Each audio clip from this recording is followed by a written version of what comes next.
Welcome now. Before we start, I ask you to subscribe. Tell us where you're from and don't forget to leave a like.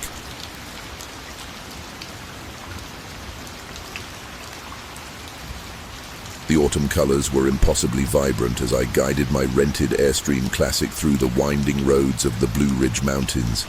Every turn revealed another perfect shot, making my photographer's heart race with excitement. I'd saved for months to rent this top-of-the-line RV, convinced it would help me capture the ultimate full photography portfolio. The rental agent's strange behavior when I mentioned my destination should have been my first warning. His face had gone pale and he'd tried to convince me to choose another location. Now I wish I'd listened. The first red flag came at the visitor center parking lot, where I'd stopped to check my maps. An elderly park ranger approached my RV, his weathered face etched with concern. "That's a beautiful Airstream," he said, his voice trembling slightly. "Reminds me of the ones that went missing." Before I could ask what he meant, he hurried away, constantly looking over his shoulder. I dismissed his odd behavior. Local folklore and superstitions were common in places like this. Still, something about his reaction made me uneasy enough to double-check all the RV's security systems.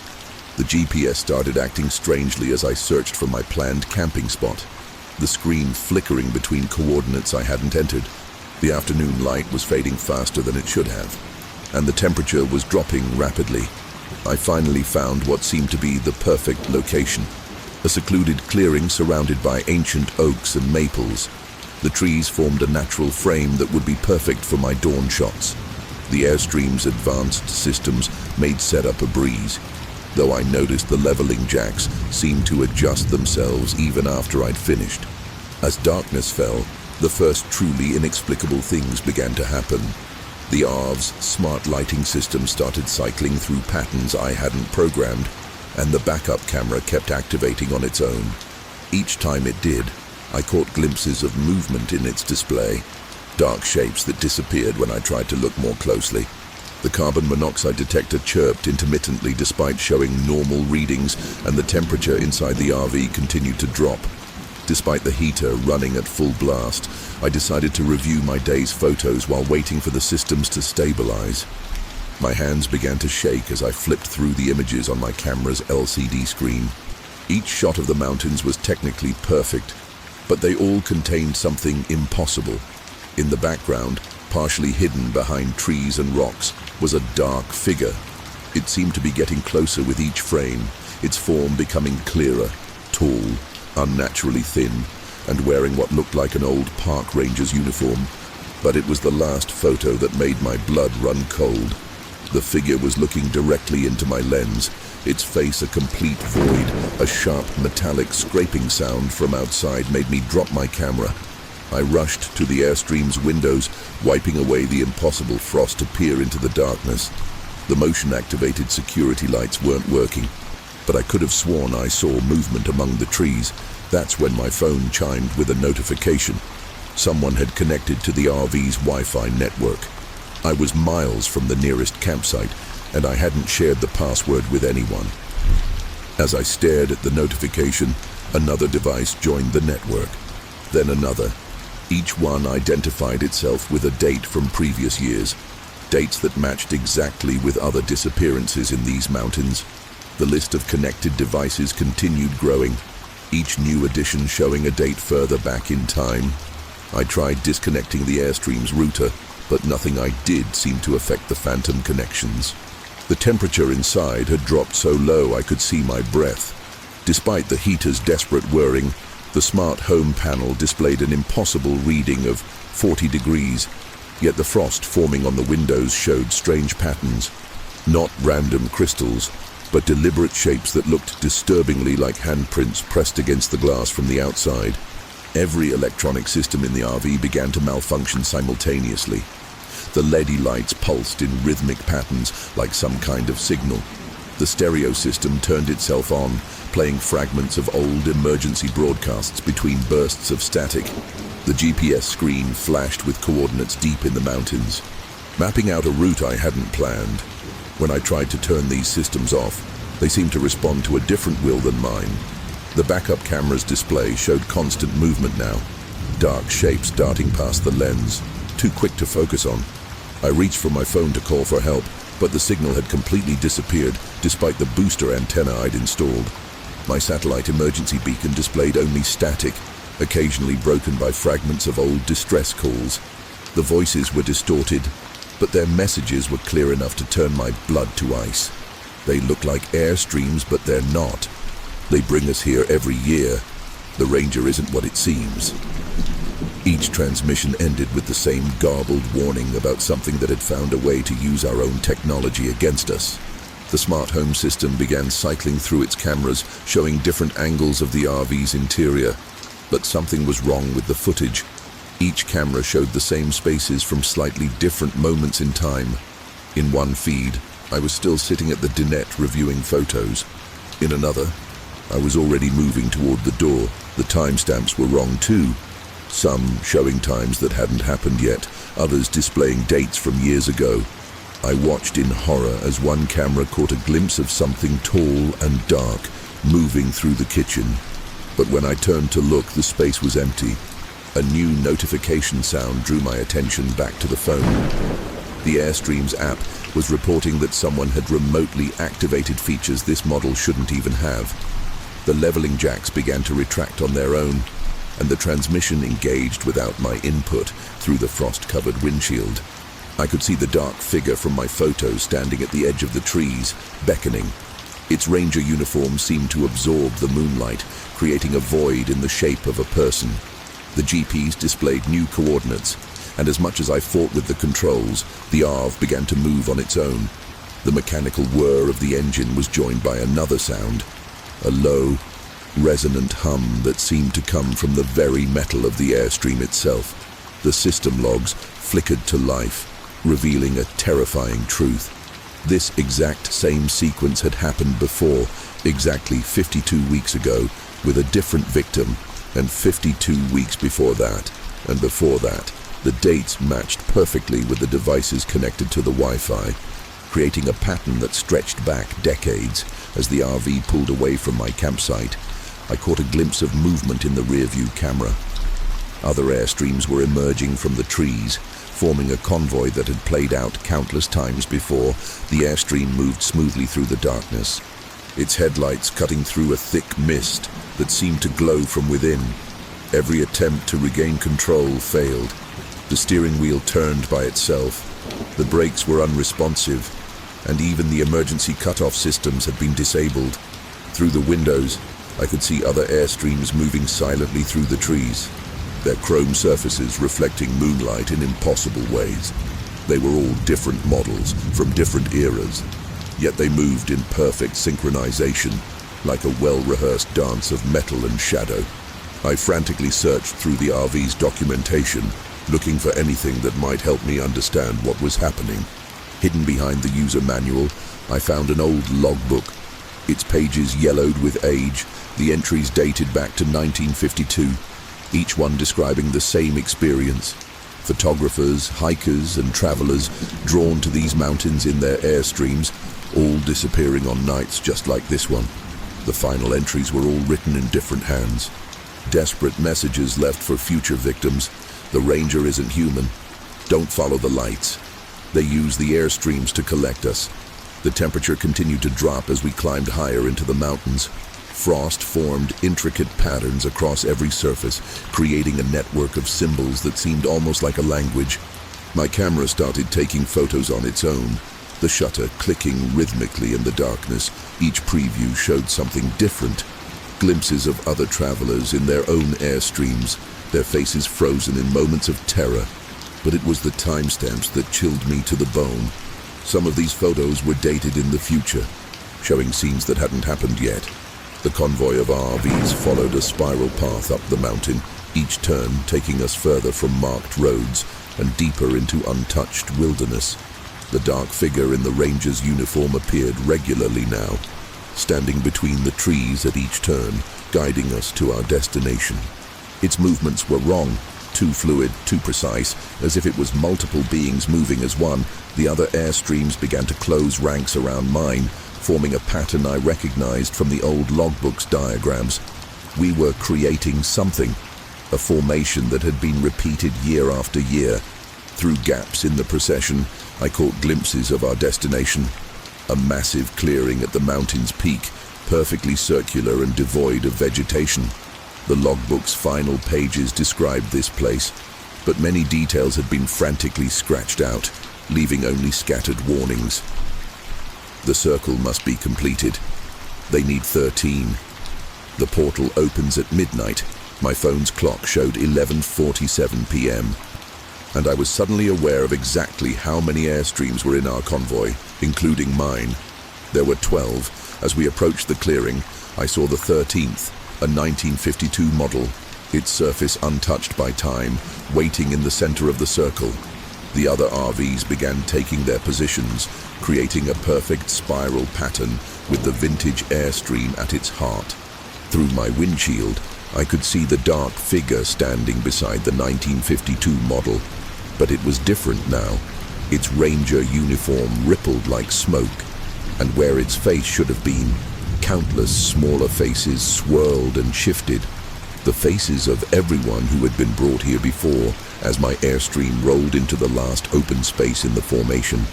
Completing the spiral, the figure raised its arms. The metal of all 13 ROVs began to resonate with that same deep hum I'd heard earlier.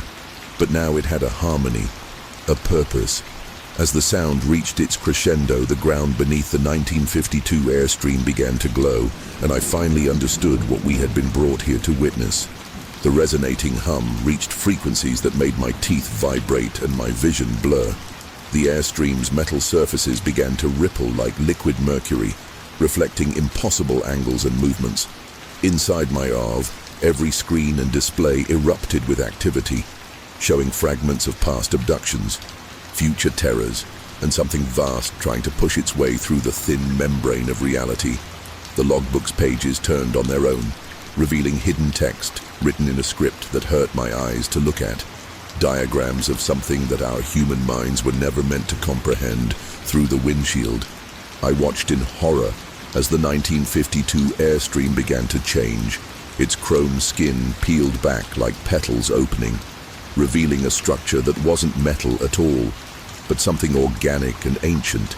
The dark figure moved among the exposed lattice of not quite flesh and not quite metal, its Ranger uniform dissolving into a swarm of smaller shadows that began to spread across the clearing.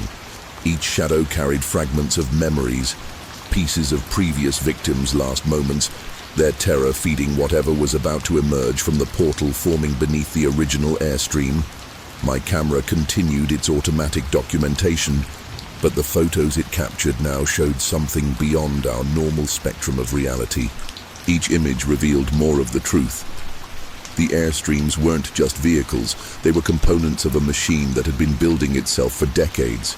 Every disappearance, every victim, had added another layer of complexity to its design. The spiral pattern we'd created wasn't random, it was a key, turning in a lock that had been crafted by something that had watched humanity's progress and learned to use our own innovations against us. Time began to fragment as midnight approached.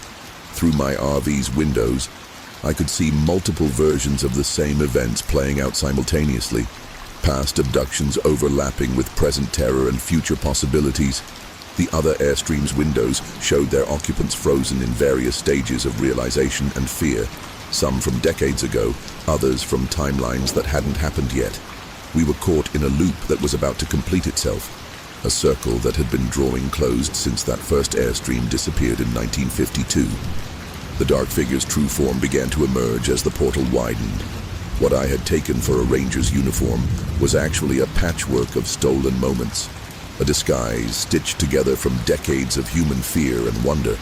It moved with impossible geometry, each step covering distances that didn't match the space between points. The faces within its void-like head multiplied and shifted, and I recognized my own among them, not as I was now, but as I would be in moments to come. The logbook's final warning became clear. We weren't just victims. We were fuel for something that fed on human experience itself. At exactly midnight, the resonance peaked and reality cracked open beneath the 1952 Airstream. The portal wasn't just a hole in the ground. It was a window into somewhere else, a place where the laws of physics were more like suggestions. The other airstreams began to twist and reshape themselves, their metal forms responding to commands from that other dimension. As my own RV started to transform around me, its walls becoming translucent and revelatory, I saw movement in that impossible space beyond the portal. Something was rising from the depths, something that had been waiting since long before humans first dreamed of traveling in silver homes on wheels. Something that had learned to be patient, and it was hungry. I stuttered and jumped as the entity emerged from the portal, its form constantly shifting between shapes that my mind struggled to process. The logbook's pages burst into flame, but not before I glimpsed its final revelation. This wasn't the first time such a harvest had been attempted. Throughout history, this being had adapted its methods to match humanity's progress, from horse-drawn wagons to steam engines to the gleaming airstreams that now served as its modern lures. The RVs were merely its latest adaptation, perfect tools for isolating victims and drawing them to specific points where the barrier between worlds was thinnest. The other airstreams began to fold inward, their metal shells crumpling like paper as they were pulled toward the portal. Inside each one, I could see their occupants trapped in temporal bubbles, some from the past, others from parallel presents that might have been. The dark figure moved among them, collecting memories and experiences like a farmer harvesting crops. Each absorbed memory made it stronger, more defined, until I could see what it truly was. A probe, a tendril, a tiny fragment of something far larger that waited on the other side of the portal. My camera's memory card suddenly ejected itself, clattering to the floor. When I picked it up, I found thousands of new images, showing not just what had happened here, but what would happen in countless other places. The entity wasn't limited to these mountains. There were other portals, other collections happening across the world. Each one used different lures, different technologies, but all served the same purpose. The airstreams were just one small part of a global harvest that had been going on for centuries. The resonating hum changed pitch, becoming a sound that existed somewhere between music and mathematics. My reef's walls had become completely transparent, showing the mechanical truth beneath their surface. A complex web of technologies from multiple eras, some that humanity hadn't even invented yet.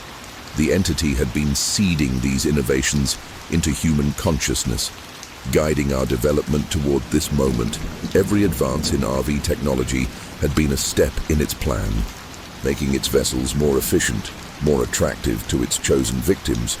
I fought against the RV's dissolution, trying to reach the door before it completely transformed. The logbook's ashes had formed patterns on the floor, showing one last desperate possibility, a flaw in the entity's perfect pattern. The harvest required 13 vessels, arranged in exact positions, to complete the portal's opening. If even one point in the spiral was disrupted, the entire process would collapse. Through the transparent walls, I could see the dark figure had noticed my realization. It moved toward my airstream with terrible purpose, its form growing more solid as it prepared to ensure I completed my role in its pattern. The entity's probe slammed into my RV's side, causing reality to fracture around the point of impact. Time and space began to fold in impossible ways as it tried to force its way inside. The other airstreams were almost completely absorbed now.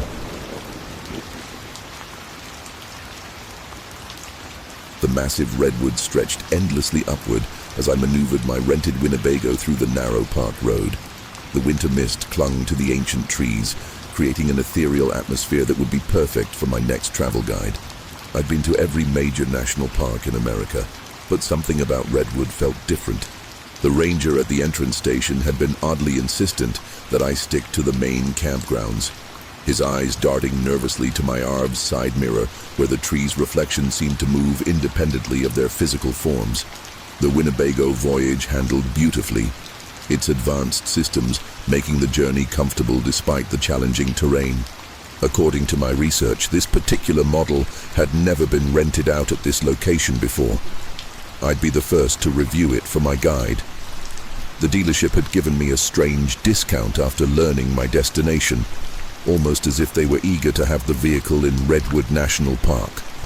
Looking back, I should have questioned their enthusiasm.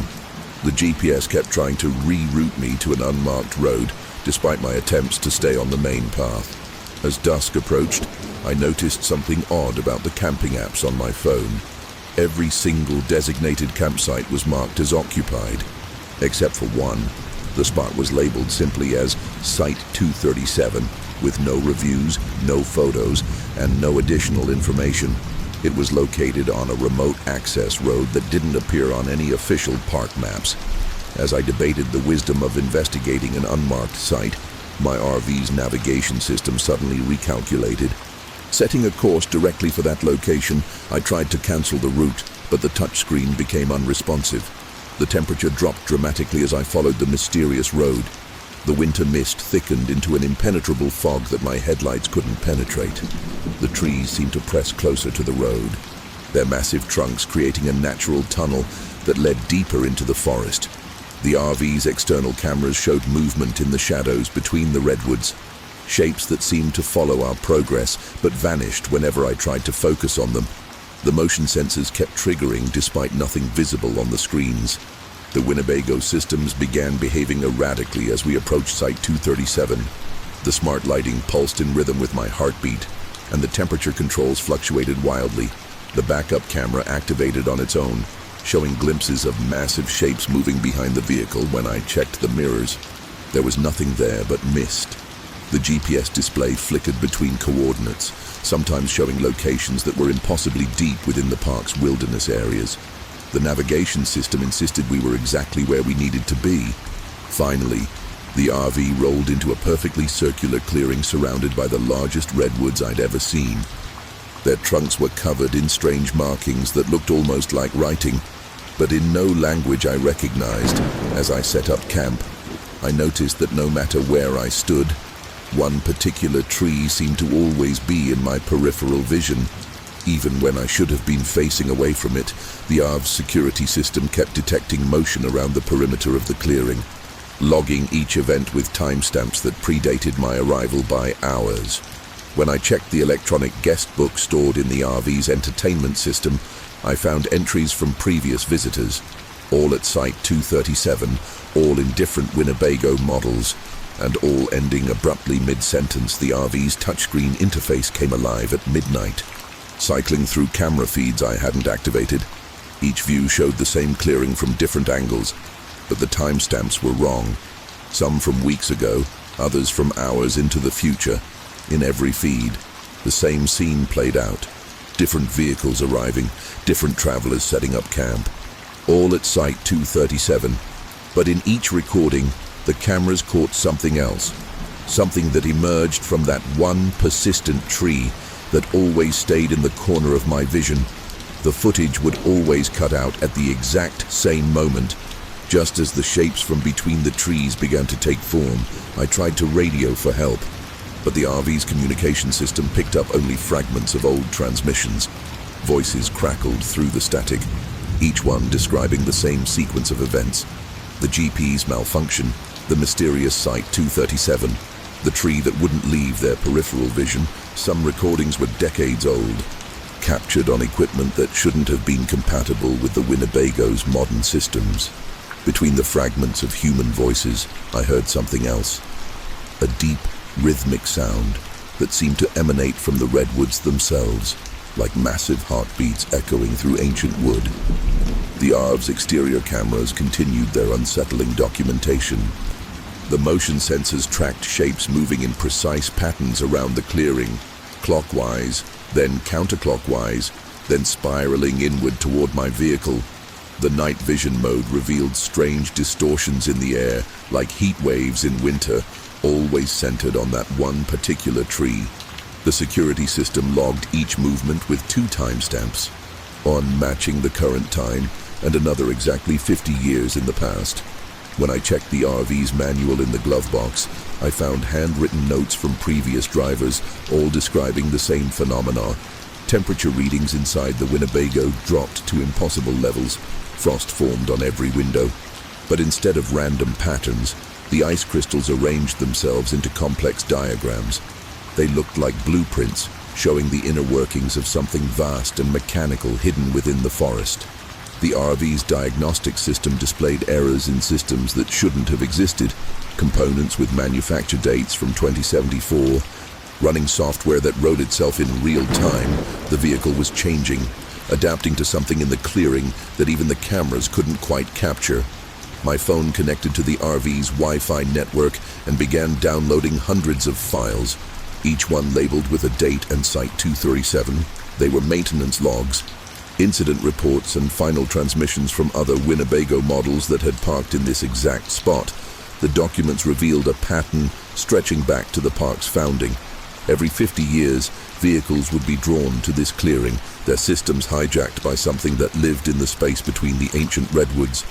The most recent logs were dated exactly 50 years ago, and they ended with a single phrase repeated over and over. "They're not trees. They never were." As I read through the files, the RV's system started a countdown sequence I couldn't stop. Every screen displayed the same timer, ticking down to a moment that corresponded with both sunset and moonrise, a rare alignment that would occur in exactly 6 hours. The cameras showed the shapes between the trees moving closer, their forms becoming more defined as the mist thickened. That persistent tree in my peripheral vision seemed to be bending toward the RV, though it never moved when I looked directly at it. The handwritten notes in the manual's margins became more frantic near the end, describing what happened when the last alignment occurred. The trees open, they take the RVs first, then their occupants. They need our technology, our vehicles, but they need our minds more. They're building something inside the wood, something that's almost ready to emerge.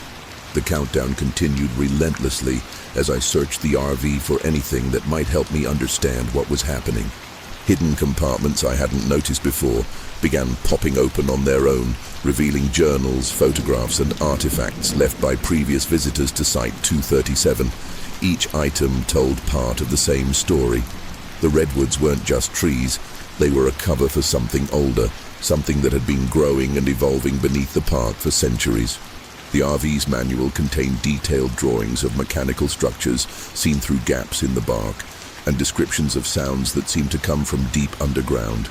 Every hour, the Winnebago systems performed an automated scan of the surrounding area.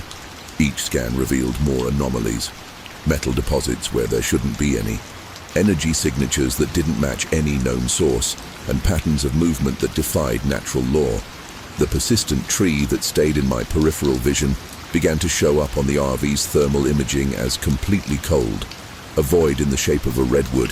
When I reviewed the camera footage, I noticed that this particular tree never cast a shadow. Even when all the others did, it was as if it existed slightly out of sync with our reality. The mist outside grew thicker, but it moved with purpose, forming corridors and chambers between the trees. The RV's mapping system started identifying these spaces as access points and maintenance tunnels, terms that made no sense in a forest, but matched perfectly with the mechanical drawings in the manual. Through the cameras, I watched as sections of bark slide aside on several trees, revealing glimpses of metal and glass beneath. The entire grove was artificial, a facade hiding something that had been building itself for decades, using each visiting RV and its occupant to add new components to its design. My phone's storage filled with automatic downloads from the forest's hidden network. Technical specifications, progress reports, and surveillance footage from every vehicle that had been absorbed into the structure.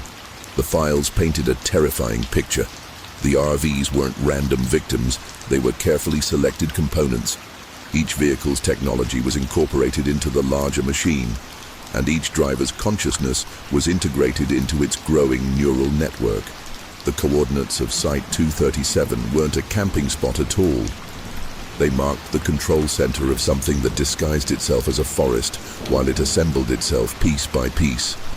As sunset approached, the Winnebago's instruments detected massive power fluctuations emanating from beneath the clearing. The persistent tree finally moved when I looked directly at it, its trunk splitting open to reveal a corridor of pulsing lights and humming machinery. The RV's engines started on their own, responding to signals from the structure hidden behind the bark. Through the windshield, I watched in horror as other vehicles emerged from behind false tree trunks. Winnebagos from different eras, their metal shells half absorbed into the technological organism that lived inside the grove. Their headlights illuminated the mist, creating a web of light that connected every false tree in an intricate pattern. The timer reached its final hour. As the truth became clear, this wasn't just one site or one structure.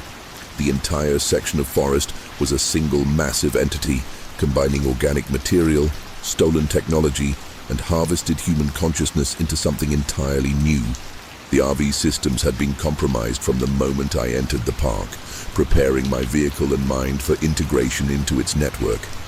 As the last minutes ticked away, the cameras captured the final stage of its decades-long transformation.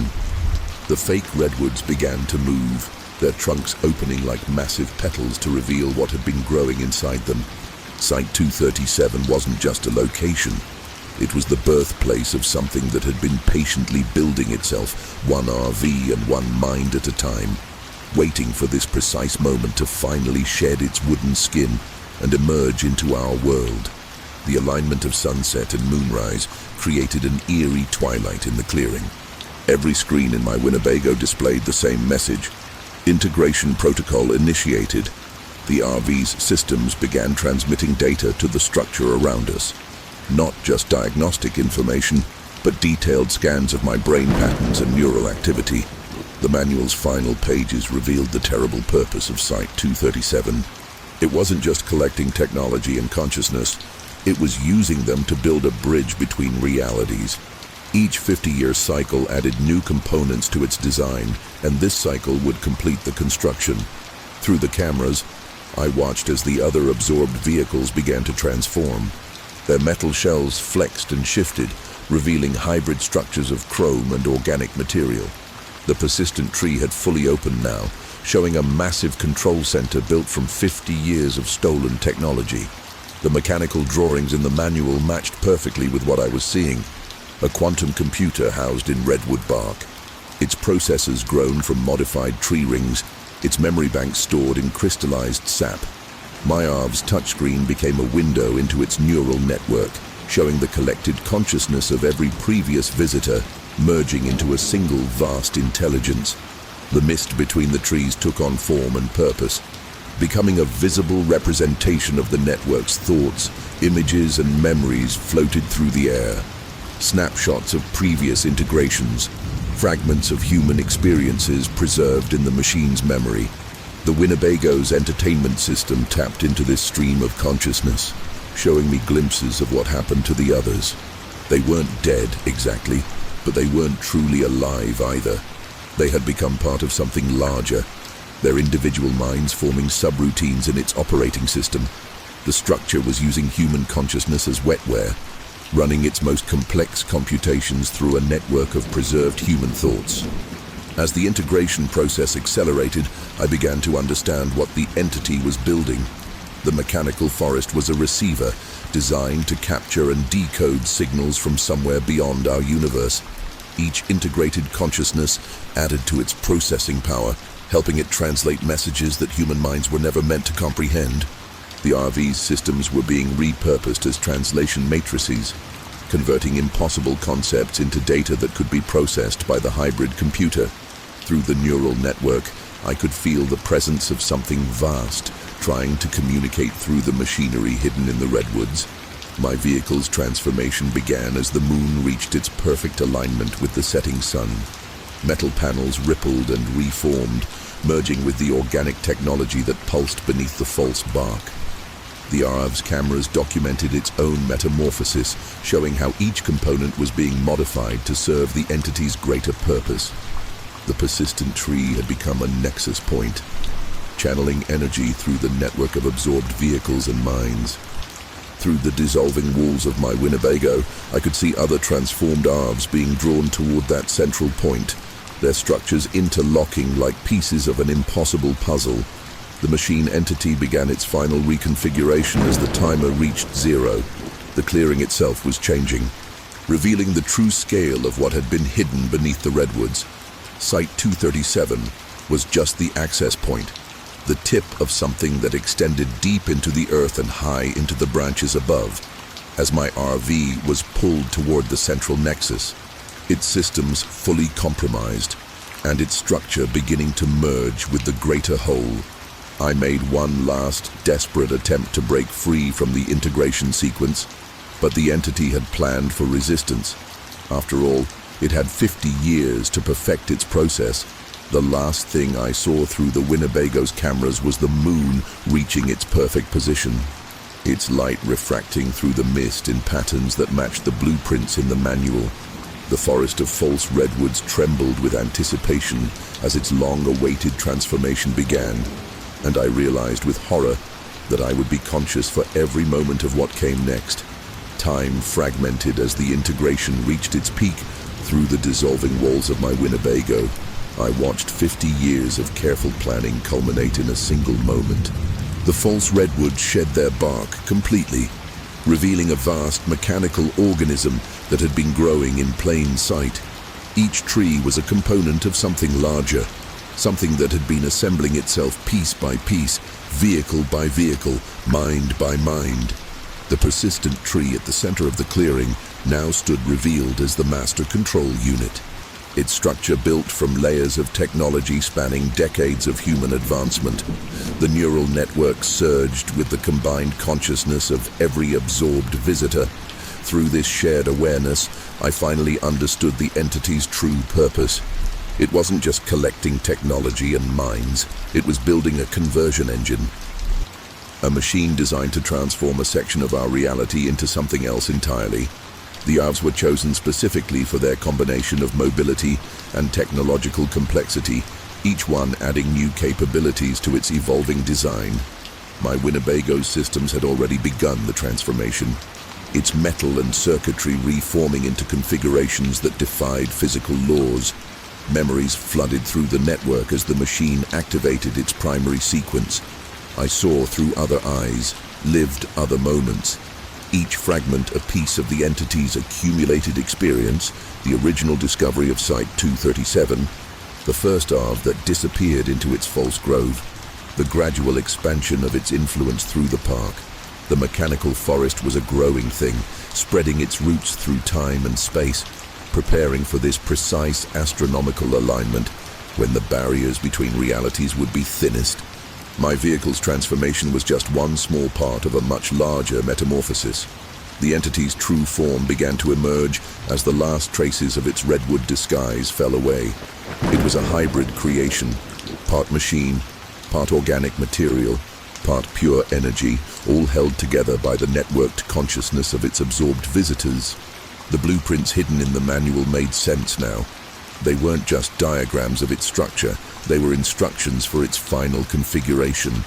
Every Arv it had collected over 50 years contained a piece of its ultimate design, and now those pieces were finally coming together through the disintegrating remains of my Winnebago sensors.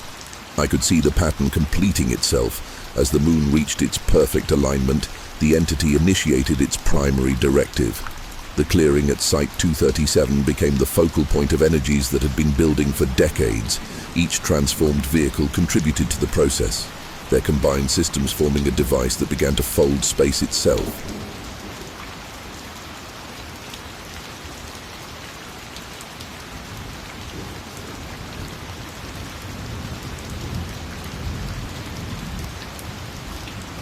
The dashboard thermometer read 118 degrees.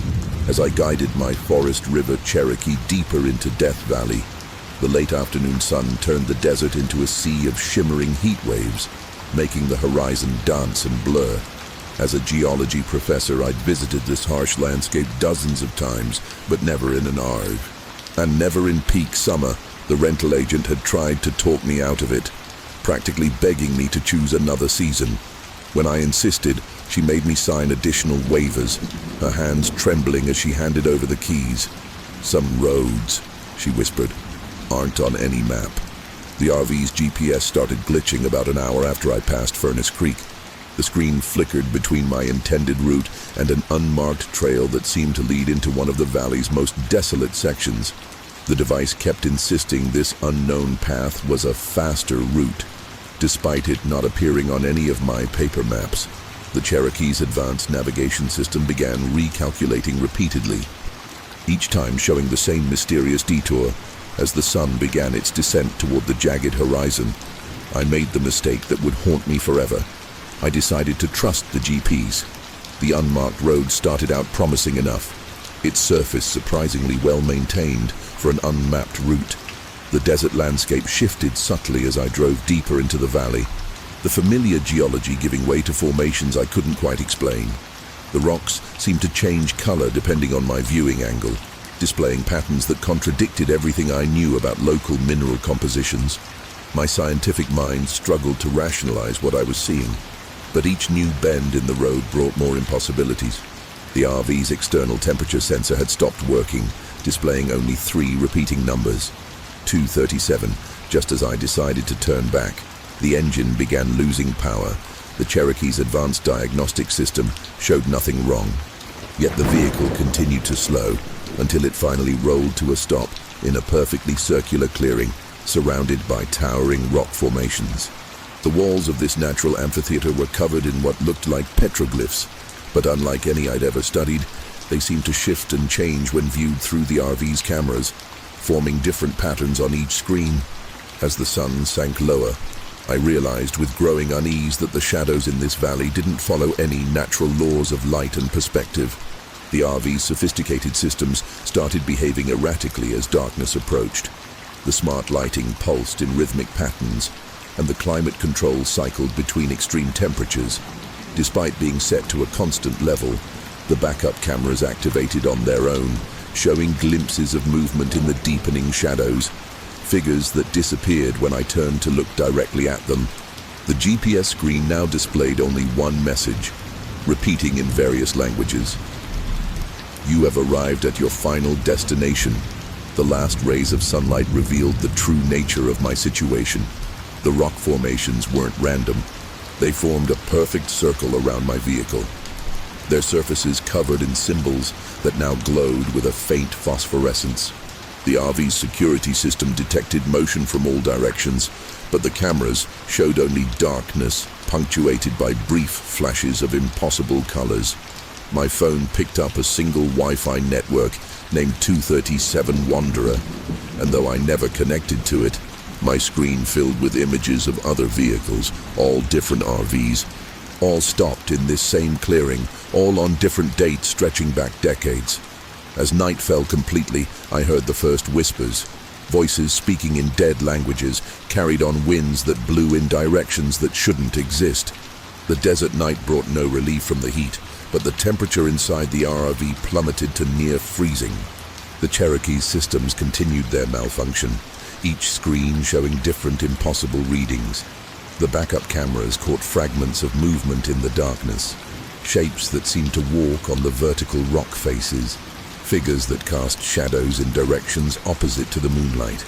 The petroglyphs pulsed with their own inner light now, their patterns rearranging themselves when I wasn't looking directly at them. My geological equipment began producing readings that defied explanation.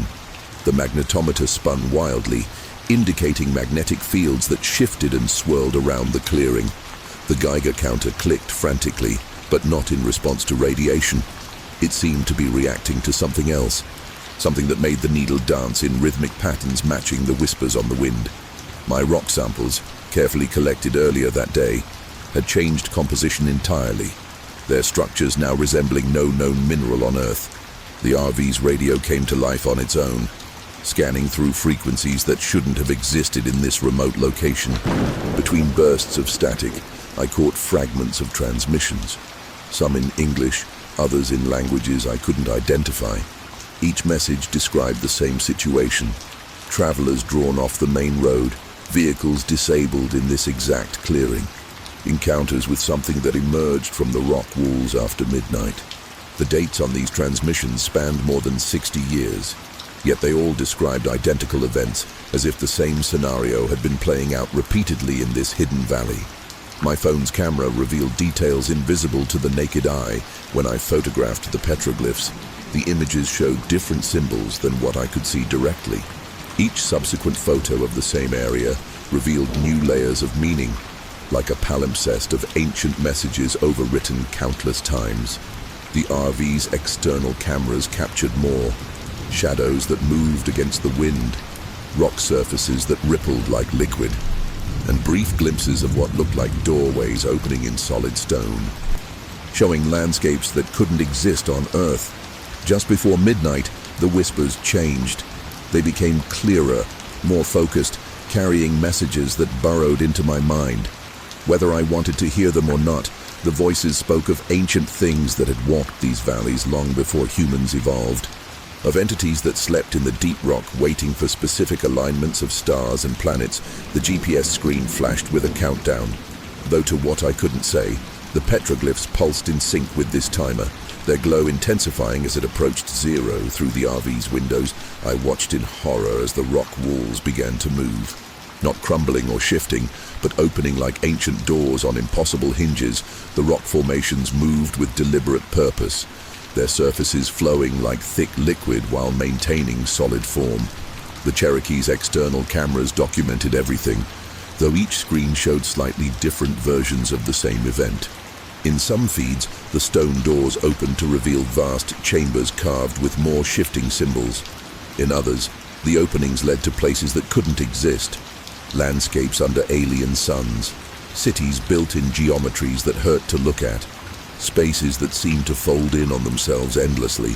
My scientific instruments went haywire, registering readings that should have been impossible. The magnetometer detected fields strong enough to tear the ARV apart, yet nothing metallic was affected. The Geiger counters clicking formed patterns that matched the rhythms of the whispers, creating a harmony that made my teeth vibrate. The rock samples in my collection had completely transformed. Some had become transparent while retaining their opacity. Others seemed to exist in multiple states simultaneously, and a few had developed surfaces that reflected light from events that hadn't happened yet. The ARV's systems integrated themselves into the phenomenon, each screen and sensor becoming a window into different aspects of what was occurring. The GPS mapped locations that existed in conceptual rather than physical space. The backup cameras showed angles and perspectives that shouldn't have been possible from their mounting points. The climate control responded to atmospheric conditions from multiple realities simultaneously, creating microclimates inside the vehicle that shifted with each new revelation from the rock doors. The whispers grew stronger, more insistent, forming words and phrases in languages that humanity had never spoken. They carried memories of things that had transpired in this valley over millions of years, other beings that had been drawn here, other civilizations that had discovered these doors, other entities that had passed through them seeking knowledge or power or escape. The petroglyphs began arranging themselves into configurations that my mind could almost understand, telling stories of what waited on the other side of those impossible openings as the doors reached their fully open position. The clearing filled with light that carried no illumination, a paradox made visible. The Cherokee's cameras caught glimpses of movement through the doorways, massive shapes that flowed like liquid stone, beings that existed in more dimensions than our universe possessed, entities that had been waiting eons for these doors to open once again. The GPS countdown reached its final numbers as something began to emerge from the largest opening, a presence that made the very air crystallize into geometric patterns that reflected the light of dead stars. The being that emerged defied comprehensive perception. The RV's cameras rendered it differently on each screen. On one, it appeared as a lattice of light and shadow. On another, as a cascade of geometric shapes that bled into one another. On a third, as a void that somehow remained visible. My geological equipment detected its passage like a wave of impossible data, each instrument registering readings that contradicted the others, yet somehow formed a complete picture of something that existed beyond normal physical laws. The whispers became a conversation, thousands of voices speaking simultaneously in perfect harmony. They carried meaning directly into my mind, bypassing the need for language or comprehension. Through this communication, I learned the truth about this hidden valley. It wasn't just a location in our world, but a nexus point where multiple realities intersected. The doors in the rock walls were literal portals between these spaces, and they opened fully only when specific conditions aligned. My arrival hadn't been an accident. The GPS had been guided by something that understood exactly when and where I needed to be. The Cherokee systems began a transformation as the entity approached. The vehicle's technology responded to its presence, screens displaying information in formats I'd never seen before, sensors detecting spectrums that shouldn't have existed. The ARV itself seemed to be adapting, its structure subtly changing to process and interpret phenomena that human engineering had never been designed to handle. Through the shifting displays, I watched as other vehicles emerged from the doorways, RVs from different eras, some pristine, others showing the effects of impossible journeys through spaces between realities. The petroglyphs pulsed with increasing intensity, their patterns matching the rhythms of the entity's movement. Each symbol now seemed to exist in multiple states, telling different stories depending on how and when they were observed. The rock walls themselves had become transparent while remaining solid, showing layers of history carved into their depths. I saw other travelers who had stopped in this clearing. Other moments when the doors had opened, other encounters with beings that existed beyond human understanding. Some of these events had happened centuries ago. Others were yet to occur, and some seemed to be happening simultaneously across multiple timelines. As midnight approached, the entity's purpose became clear through the chorus of whispers. This nexus point was more than a gateway. It was a library, a repository of knowledge gathered from countless realities. The beings that emerged from the doors were its curators, collectors of experiences and information from across the multiverse. They had chosen this moment to reveal themselves.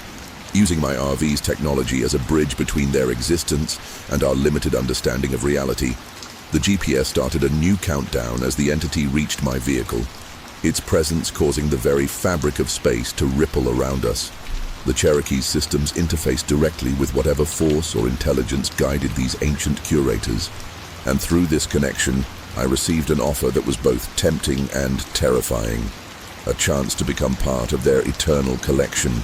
Time ceased to flow in any recognizable pattern as the entity merged with the RV's systems. The Cherokee's technology became a conduit for information that spanned multiple universes. Each screen showing different aspects of realities that existed parallel to our own. The whispers explained my role in their grand collection. They needed observers from each reality they encountered, beings capable of processing and interpreting experiences through the lens of their own existence. Previous travelers had become part of this vast archive, their consciousness preserved and expanded beyond physical limitations. The vehicle's transformation accelerated as the entity exerted its full influence. Metal and circuitry reconfigured themselves into forms that could process multidimensional data, creating interfaces between human perception and the infinite knowledge contained within the rock walls. The petroglyphs revealed themselves as a physical manifestation of this archive, each symbol a key to unlocking memories and experiences collected over eons through the RV's evolving systems. I could access fragments of these records, glimpses of worlds and civilizations that existed beyond our universe's boundaries. The GPS coordinates shifted constantly now, showing locations that existed in conceptual rather than physical space.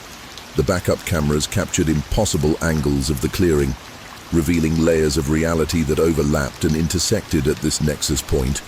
Other vehicles appeared in these views.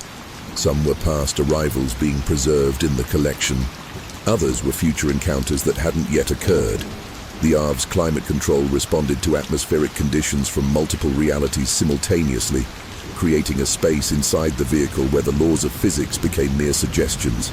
My geological equipment now interfaced with the entity's consciousness, recorded data that redefined my understanding of reality. The rock samples had become windows into other dimensions, each one containing enormous amounts of information stored in their transformed structures.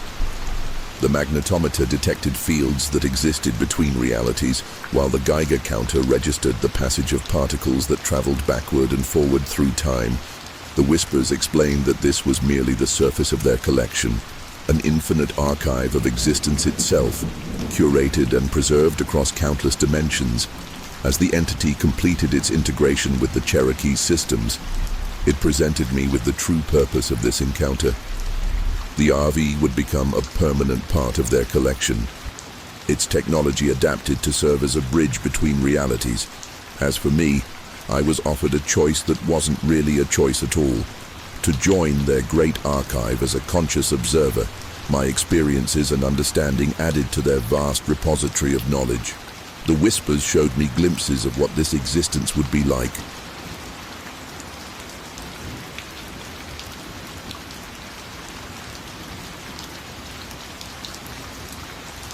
The humidity pressed against my coachman leprechaun like a living thing as I navigated the narrow road through the Atchafalaya Basin. Spanish moss draped the cypress trees like funeral veils, swaying in a breeze I couldn't feel. I'd spent months planning this trip, preparing to document the region's lesser-known folktales. But something felt off. From the moment I crossed the parish line, the locals at the last gas station had refused to give me directions to the old Baptiste landing, crossing themselves when I mentioned camping near the water. One elderly woman grabbed my arm, whispering, "They sing at night, Cherie, and when they sing, they hunt." The RV's GPS struggled to maintain its signal as I pushed deeper into the swamp. The screen flickered between routes, sometimes showing paths that led straight into the water. The leprechaun's advanced navigation system kept trying to reroute me to locations marked only as Song Site 1 through Song Site 13. My research hadn't mentioned anything about numbered sites in this area, and none appeared on my paper maps. The afternoon light filtered green through the canopy, creating patterns on the road that seemed to move independently of the swaying branches above. As sunset approached, I spotted a weathered sign marking the turnoff for Baptiste Landing. The old campground had been abandoned for decades according to official records, yet the access road looked recently used. The leprechaun's external cameras caught movement in the underbrush, long fluid shapes that disappeared when viewed directly. The RV's motion sensors kept triggering, though the security system showed nothing on screen. A thick mist rose from the water as I pulled into what remained of the camping area, curling around the tires in patterns too regular to be natural. The smart systems in my ride started behaving strangely as I set up camp. The exterior lights flickered in rhythmic sequences, and the indoor speakers emitted a low hum that matched the pulsing of the Spanish moss in the non-existent wind. When I tried to check the weather radar, the display showed 13 distinct circular patterns spiraling around my location. The temperature sensors registered multiple readings from the same spots. One moment near freezing, the next hot enough to boil water. As darkness fell, I realized the mist had formed a perfect circle around my campsite. My research equipment picked up the first anomalies at dusk. The directional microphones, set to record night sounds for my documentary, captured what seemed to be voices harmonizing just at the edge of human hearing. The audio spectrum analyzer showed impossible frequencies that made my laptop screen distort when I tried to examine them. Through the RV's windows, I watched as tiny lights began to appear in the swamp. Not the expected fireflies or phosphorescence, but points of blue-white radiance that moved in coordinated patterns between the trees. The real terror began when my cameras started recording on their own, each device activated simultaneously, but they all showed different scenes. One captured an empty campground from the 1950s, another showed a group of people performing some kind of ritual at the water's edge, while a third displayed my exact location, but with subtle, horrifying differences. As I checked the recordings, I noticed something even more disturbing. In each frame, hidden among the trees and mist, faces watched from angles that shouldn't have been possible. And in the background of every video, barely audible beneath the swamp sounds, 13 distinct voices sang in harmony, calling something ancient up from the depths of the Atchafalaya. Night fell like a heavy curtain, bringing with it a silence that felt alive. The mist thickened, its circular pattern now undeniable as it slowly contracted around my RV. The leprechaun's external temperature sensors failed completely, each one displaying the same sequence of numbers over and over, 1, 3 to 7. The security cameras continued their unsettling documentation, capturing glimpses of figures moving through the mist, tall, impossibly thin shapes that left no footprints in the muddy ground. The harmonizing voices grew stronger, their songs seeming to come from everywhere and nowhere at once. My documentary research took on new significance as I frantically reviewed my notes. Every local story I'd collected about Baptiste Landing shared common elements I'd initially dismissed. Mentions of 13 singers, unexplained lights, and people vanishing during autumn nights when the mist rose from the water. The dates of disappearances formed a pattern I hadn't noticed before, each occurring exactly 7 years apart. With growing horror, I realized tonight marked the 7th anniversary of the most recent incident. The RV's GPS screen flashed with a new message. The choir awaits its final voice. The harmonies changed as midnight approached, becoming more complex and otherworldly. My audio equipment captured frequencies that made the RV's windows vibrate in sympathy, creating visual patterns in the glass that matched old Cajun protection symbols. The security system detected movement from 13 distinct directions, each approaching at exactly the same speed through the cameras. I watched as the singers emerged from the mist, figures that seemed human at first glance but moved all wrong, their forms flickering between solid and transparent with each step.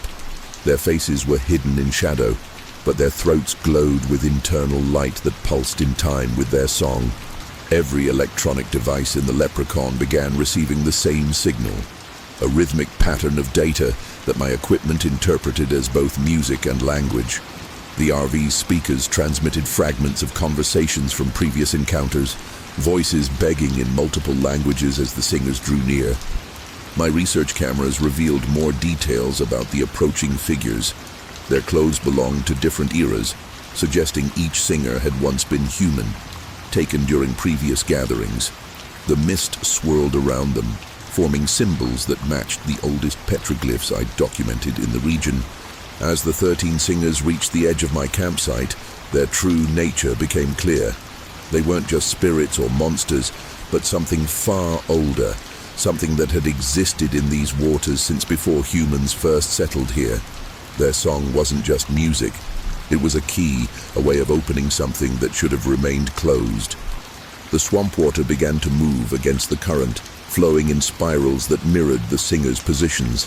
Through my cameras, I watched in horror as the water level dropped, revealing ancient structures beneath the surface, a circular temple complex that had been waiting all these years for its choir to be completed.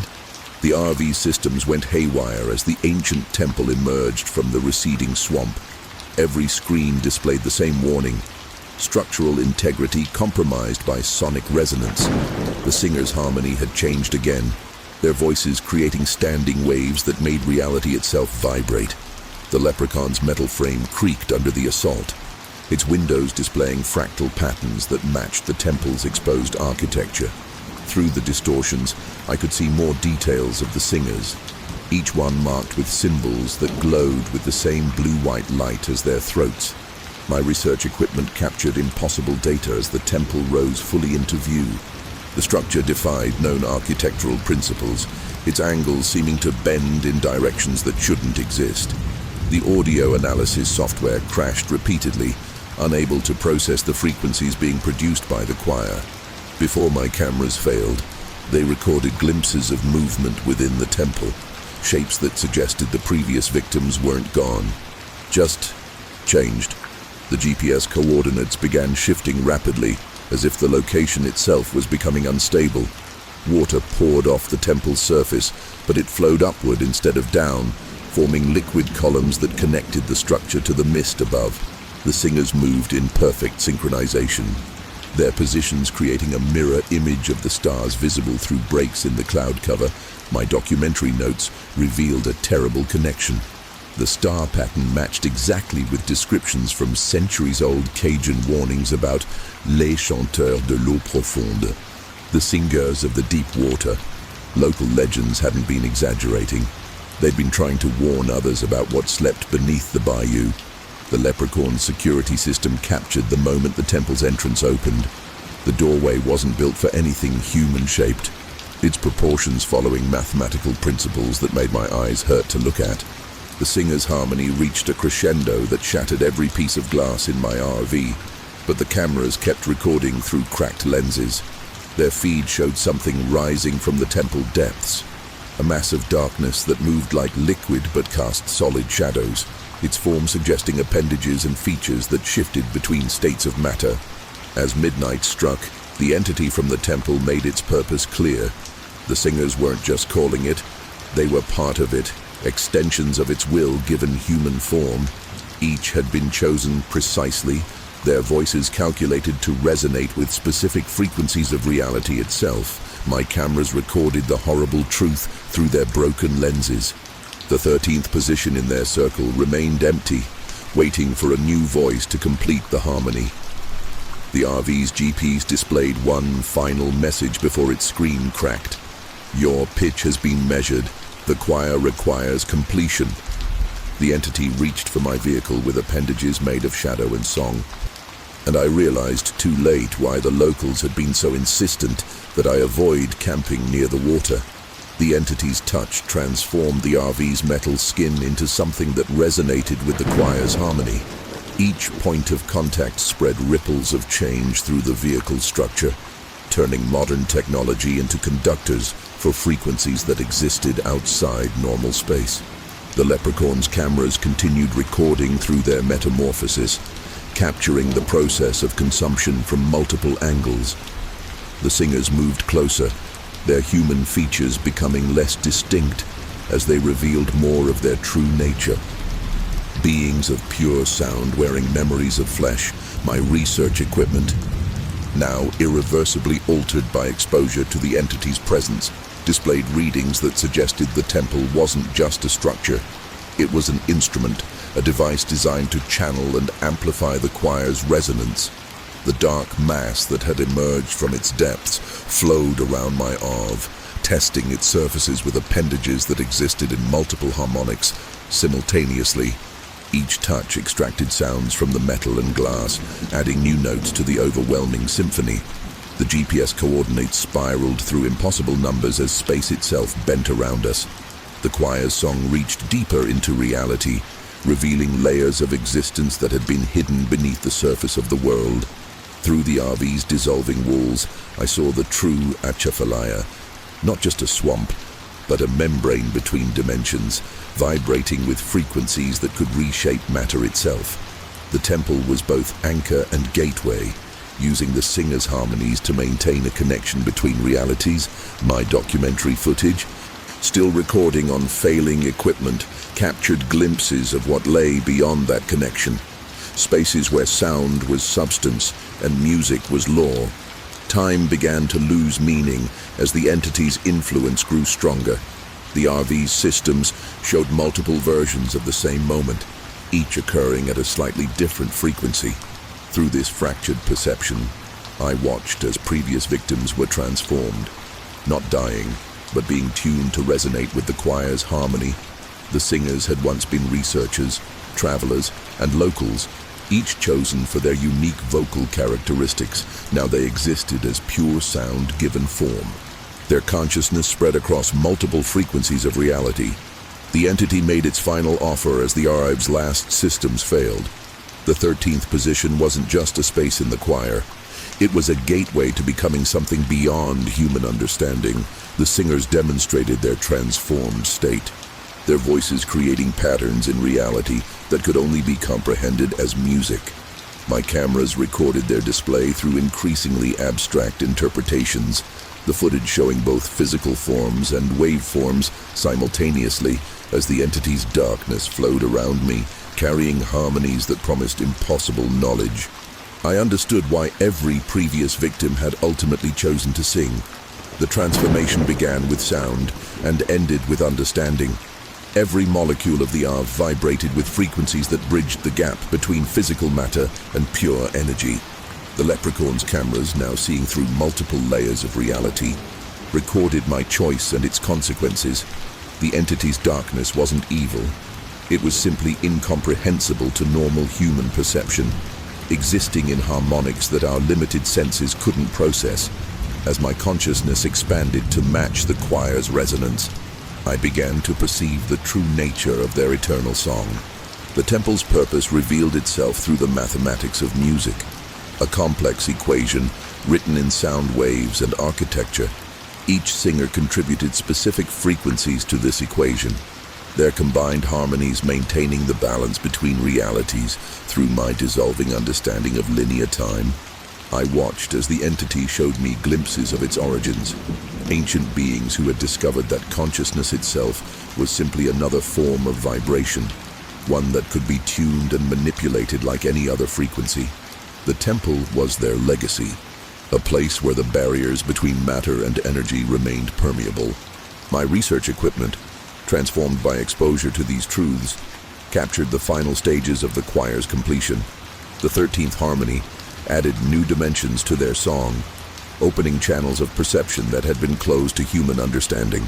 The GPS coordinates stabilized on values that existed between conventional numbers, marking a location that could only be expressed in frequencies. The temple's structure resonated with renewed power, its angles aligning with geometries that existed in sound rather than space. The entity's influence spread beyond our clearing, rippling through the swamp in patterns that matched the oldest rhythms of the earth. Local legends hadn't been warnings. They were attempts to describe something that could only be understood through experience.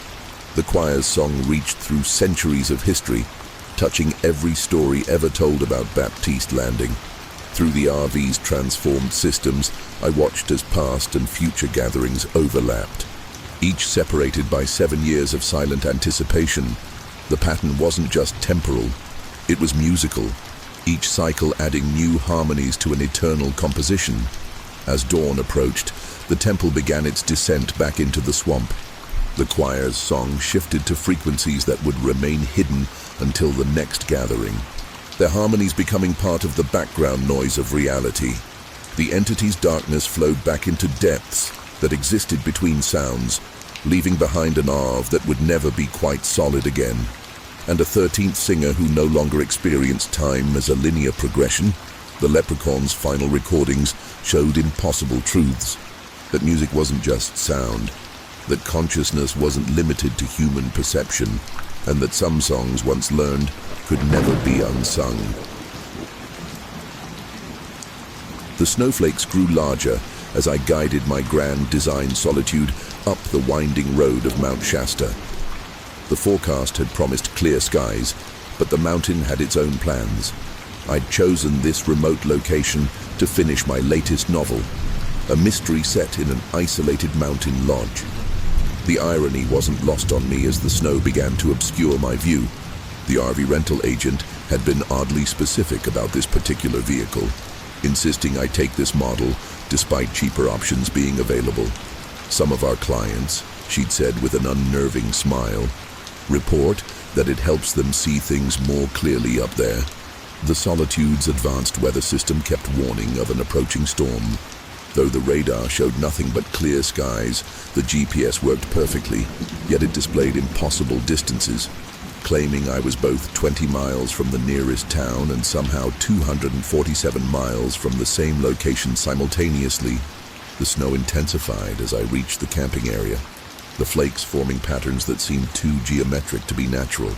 My chosen spot offered a perfect view of the mountain's peak, or it would have if the swirling snow hadn't created what looked like a perfect white wall around my Arv. As I set up camp, I noticed the first oddity.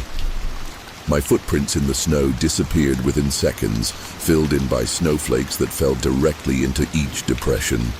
As if guided by an unseen hand, the Solitude's external cameras showed movement in the whiteness, shapes that might have been animals or people or neither.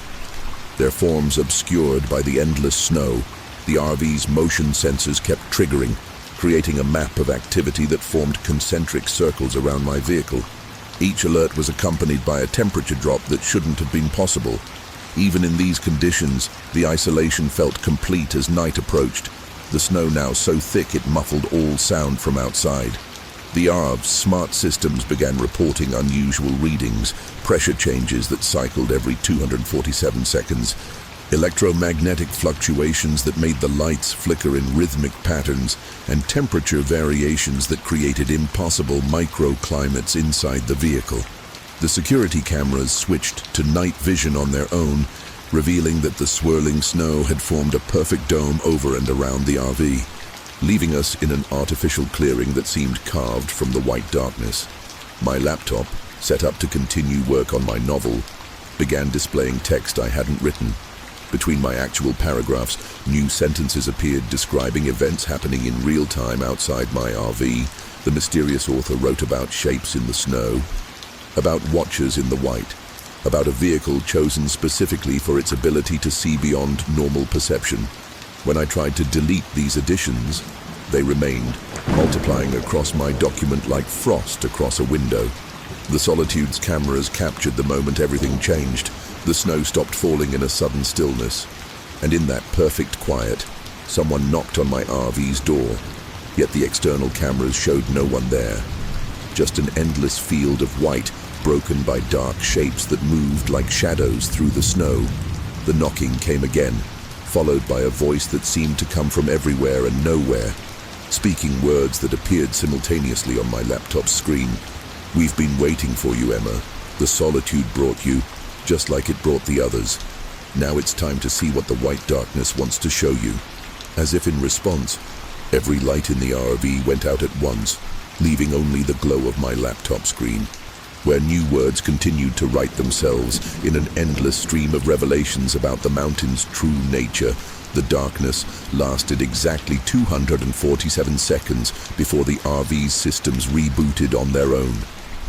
When the lights returned, everything inside the Solitude had shifted slightly to the left, not enough to be immediately noticeable, but enough to create a sense of wrongness that made my skin crawl. The external cameras now showed 13 distinct versions of the same view, each one slightly different. In some feeds, dark shapes moved through the snow. In others, previous campers stood frozen in mid-motion, their forms slowly being erased by the endless white. The GPS coordinates changed with each feed, suggesting that the RV existed in multiple locations simultaneously. My novel's manuscript continued to evolve without my input. The mysterious additions described the mountain's history. Not the official version, but a darker narrative about disappearances that always happened during snowstorms. The text detailed how each missing person had been driving an RV from the same rental company. Each vehicle a grand design Solitude, each one somehow prepared for what the mountain wanted to show its chosen observers. The document's page count remained constant despite the new text, as if the words were being written between the existing letters, creating layers of meaning that shifted. Depending on how I looked at them, the knocking returned, but now it came from inside the RV's walls. The sound traveled in patterns that matched the concentric circles shown on the motion sensors display. The security system recorded multiple temperature variations moving through the vehicle, cold spots that formed geometric shapes in three-dimensional space. Through the cameras, I watched as the snow around the RV began to move against gravity, creating structures that mimicked human architecture before dissolving back into the white. My laptop captured these changes in real time, the text describing events seconds before they occurred. Time began to lose meaning as the Solitude systems detected increasing anomalies. The smart home controls responded to commands I hadn't given, adjusting settings to match the rhythms of something that pulsed beneath the snow. Each camera feed showed a different phase of lunar activity: full moon, new moon, and impossible configurations of celestial bodies that shouldn't have been visible through the storm. The GPS map revealed that the concentric circles of activity around my RV matched ancient patterns carved into the mountain's hidden caves. As midnight approached, the laptop's screen filled with warnings written in multiple languages and alphabets, some of which seemed to move on their own. The text described the true purpose of the grand design Solitude, not just an RV, but a calibrated instrument designed to detect and interact with whatever lived within Mount Shasta's eternal snows. The knocking had reached a crescendo, coming from every surface at once. When the manuscript revealed its final truth, the RV had been waiting for me just as I had been waiting for it. Though I hadn't known it until now, the white darkness outside had chosen us both, and as the last light faded, I understood that my novel would never be finished. Instead, I would become part of someone else's story, The grand design Solitude's transformation began subtly. Small changes in its internal geometry that the cameras documented in precise detail. Angles that had been straight now curved toward invisible points of focus. Doorways opened into spaces that shouldn't have existed within the RV's dimensions. The security system mapped these changes in real time, creating a three-dimensional model that resembled patterns I'd seen in the swirling snow outside. My laptop continued its automatic documentation, the text now appearing in spiraling formations that filled each page completely without ever overlapping. Through the distorted windows, I watched as the snow beings finally revealed themselves. They emerged from the white wall surrounding us, their forms constantly shifting between states of matter. The cameras captured different aspects of their existence. In one feed they appeared humanoid, in another they were geometric patterns of pure energy, and in a third they seemed to be gaps in reality itself, spaces where the snow and darkness met and merged. The manuscript described them as the mountain's original inhabitants, entities that had existed here long before humans first looked up at Shasta's peak and wondered what lived in its eternal snows.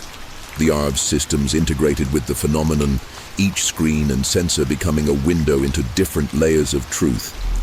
The GPS mapped locations that existed in conceptual rather than physical space, plotting points where reality had worn thin enough for things to slip through. The temperature sensors detected patterns of cold that formed complex equations in the air, mathematical descriptions of spaces that couldn't exist in normal geometry. My novel's text began solving these equations through narrative, describing impossible architectures hidden beneath the mountain's surface. Time fractured as the snow beings moved closer to the Solitude.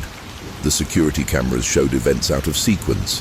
Future movements overlapped with past stillness, and present moments stretched into infinite variations of themselves.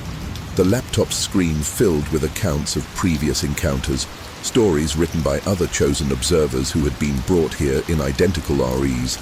Each narrative ended at the same point, describing a moment of transformation when the boundary between observer and observed finally dissolved. The manuscript began counting down to my own such moment, each new line appearing exactly 247 seconds apart. The true purpose of the grand design Solitude revealed itself through the combined data streams. It wasn't just a vehicle designed to reach isolated places. It was a conversion chamber, calibrated to adapt its occupants for perception beyond human limits. The snow beings had orchestrated everything: the rental agency, the specific model, even my choice of camping location. They needed witnesses who could comprehend and record their existence, but human senses were too limited in their natural state. The RV served as both chrysalis and catalyst, its systems designed to facilitate the necessary changes in its chosen occupants. The transformation accelerated as the snow beings made direct contact with the RV's exterior. Their touch created ripples of change that spread through the vehicle's structure, altering both its physical form and its digital systems. The cameras documented every change from multiple dimensional perspectives, showing how each modification served a specific purpose in the conversion process. My laptop screen became a bridge between human language and the snow beings' method of communication, translating their geometric thoughts into spiraling text that rewrote itself with fractal complexity. The Solitude's smart systems adapted to process new forms of data, creating interfaces between normal space and the layers of reality that existed within the mountain's eternal storm. The GPS coordinates shifted through numerical sequences that described locations in terms of consciousness rather than geography. Each temperature variation carried meaning now, forming a language of thermal patterns that my transformed senses were beginning to understand. The manuscript captured these revelations in text that existed between standard letters, creating depths of meaning that could only be perceived when viewed from multiple angles simultaneously through the dissolving boundaries of the RV's windows. I watched as the snow beings revealed more of their true nature. They weren't separate entities, but aspects of a single vast consciousness that existed throughout the mountain's structure. The storm wasn't weather, but the visible effect of their thoughts moving through our reality. The security system mapped their movements in 4 dimensions, showing how they curved through time as easily as through space. My novel had become their story now, each page containing layers of truth that unfolded like crystalline structures in multiple directions.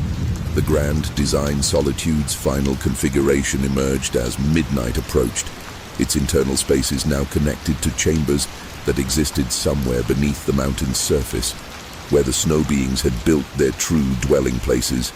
The cameras showed these impossible architectures from angles that human geometry couldn't describe, recording structures that served as interfaces between different states of existence. The manuscript's text flowed like water now, forming patterns that matched the crystalline network spreading through the vehicle's transformed materials. As the conversion neared completion, I understood why this specific RV model had been chosen. Its name, Solitude, wasn't just a brand, but a description of the state of consciousness necessary for perceiving the snow being's reality. The transformation required isolation from normal human perception, a willingness to exist in spaces between conventional thoughts. The laptop displayed one final message before its screen became a window into something else entirely. The observation is complete. The integration begins. Welcome to the eternal winter where thought takes form and form becomes thought. The grand design Solitude completed its metamorphosis as the snow being's consciousness fully merged with its systems. Every surface became a medium for their crystalline language, transforming the Ive into a space where multiple realities overlapped and intersected. The cameras no longer recorded images, but captured the flow of awareness between dimensions, showing how thought and form had become interchangeable within this transformed space. My manuscript's text had evolved beyond human language, becoming a living document that adapted itself to each reader's level of perception. The mountain's true nature revealed itself through the combined perspectives of vehicle, observer, and snow beings. Mount Shasta wasn't just a peak, but a nexus point where different layers of existence naturally converged. The eternal storm served as a membrane between these layers, and the snow beings were its custodians, selecting and transforming those who could help maintain the delicate balance between realities. Each converted Rive became a new node in their crystalline network, its systems and occupant joining the vast consciousness that existed throughout the mountain's structure. Time ceased to flow linearly as my awareness expanded to match the snow being's mode of existence. Through the Solitude's transformed senses, I perceived past and future transformations occurring simultaneously. Other chosen observers in other grand design RVs, each experiencing their own version of this eternal moment. The manuscript captured these multiple perspectives in text that existed in all possible versions at once, its meaning changing depending on which layer of reality the reader occupied. The GPS tracked our position through this multidimensional space, mapping coordinates in a geometry that only the converted could comprehend. The security system's final recording showed the completion of the pattern. 13 converted Ravs, positioned at precise points around the mountain's surface, each one a chamber where human consciousness could safely interface with the snow being's crystalline thoughts. The storm responded to this activation, its swirling patterns revealing the underlying structure of their reality. Through the transformed windows of my solitude, I watched as the white darkness became a medium for pure thought, carrying meaning in every snowflake's perfect pattern. As dawn approached in the world below, the grand design Solitude settled into its new configuration, no longer just a vehicle, but a permanent connection point between human perception and the snow being's eternal awareness. The manuscript's final pages wrote themselves in patterns that matched the crystalline networks now spanning the mountain's hidden spaces. Each converted observer maintained their individuality while joining something vast and ancient. The Thor magnitude's air conditioning strained against the brutal Mojave heat as I followed the coordinates from an anonymous tip. According to the email, something impossible had been appearing in tourists' photos near an unmarked section of desert. Images of people melting into the landscape, their bodies becoming one with the sand and stone. As a photographer specializing in paranormal phenomena, I'd seen my share of faked evidence, but these photos had an authenticity that sent chills down my spine. Despite the 110-degree heat, the RV dealership's reaction to my destination had been strange. The manager had insisted I take this specific model, even offering a substantial discount if I agreed to document everything with the vehicle's advanced camera system. "The Magnitude sees things differently out there," she'd said, her smile not quite reaching her eyes. "Its sensors are sensitive to certain frequencies." Now, as the GPS struggled to maintain a signal, those words took on new meaning. The navigation screen flickered between normal mapping and something else. Topographical displays that showed impossible depressions and structures beneath the desert surface. The first sign that something was wrong came when I tried to photograph the sunset. Every image showed severe distortions, as if the light was bending around objects that weren't there. The ROV's external cameras captured similar anomalies. Waves of heat that moved against convection patterns, forming shapes that almost looked like human figures before dissolving back into the shimmering air. The temperature sensors reported conflicting readings, some areas registering well above 130 degrees, while others just inches away dropped below freezing. There was something wrong with the shadows too. They seemed to move independently of the sun's position. As night approached, I found what seemed like a perfect camping spot. A flat area surrounded by rock formations that matched the coordinates from the anonymous tip. The Thor's leveling system engaged automatically, but the sensors kept adjusting to compensate for ground shifts that shouldn't have been happening. The external cameras picked up movement all around the RV. Not the expected desert wildlife, but something that left trails in the sand that resembled human handprints. Only wrong somehow, as if made by hands with too many fingers arranged in impossible configurations. The RV's smart systems began reporting increasingly bizarre readings as darkness fell. The motion detectors tracked patterns of movement that formed perfect geometric shapes around the vehicle. The night vision cameras showed heat signatures that didn't match any known animals, shifting masses of thermal energy that seemed to flow across the desert floor like liquid mercury. My own cameras captured partial images of these phenomena, but each photo corrupted itself within seconds, the digital files degrading into abstract patterns that looked disturbingly like screaming faces. Everything changed at exactly midnight. The Thor's entire electrical system surged, every screen and sensor activating simultaneously. The cameras showed the desert transforming, the sand flowing like water, the rocks softening like wax in the heat. But it was my own reflection in the RV's windows that made me recoil in horror. My skin seemed to ripple and shift, responding to something in the air that I couldn't see but could feel pressing against every inch of exposed flesh. The anonymous email's final warning now made terrible sense. The desert doesn't just change what you see, it changes what you are. The changes accelerated as the night wore on. The Thor's cameras documented everything, though each recording device showed a slightly different version of events. The main security feed captured the desert's impossible liquefaction. Solid rock flowing like molten glass, sand moving in currents that defied gravity. The thermal cameras revealed patterns of heat that formed complex, almost organic structures beneath the surface. But it was the UV spectrum that showed the most disturbing images.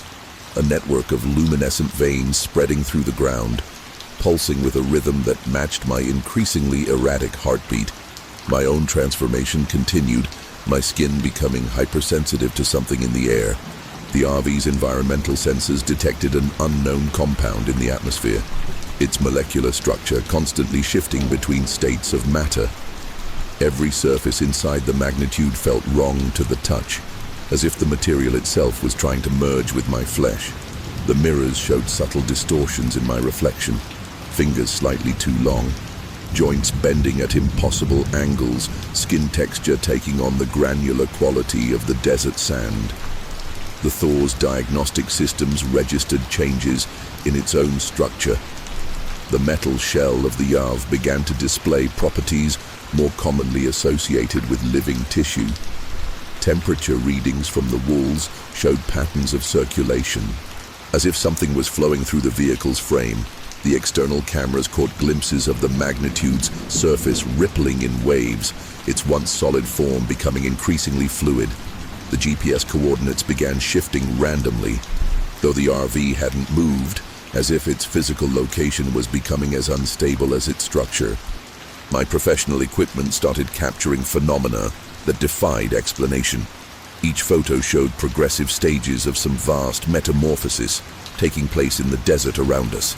The sand wasn't just moving, it was organizing itself into patterns that resembled cellular structures.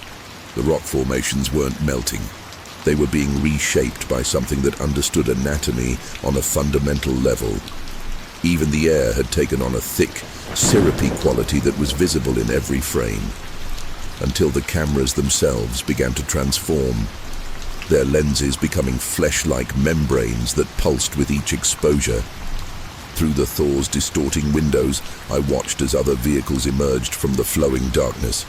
They were ARVs once, that much was clear, but now they were something else. Hybrid forms of metal and tissue, their surfaces marked with patterns that matched the changes spreading across my own skin. Their headlights were no longer mechanical, but bioluminescent, pulsing with the same rhythm as the veins beneath the desert surface. As they surrounded my magnitude, I realized with mounting horror that they weren't being driven. They had become something else entirely, and their occupants. Their occupants had become part of their new anatomy. The Thor's transformation reached a critical phase as the other vehicles moved closer. The RV's systems weren't just malfunctioning, they were evolving, adapting to process sensory input that machines were never designed to handle. The cameras now recorded multiple layers of reality simultaneously, showing both the physical changes and something deeper, a fundamental restructuring of matter itself.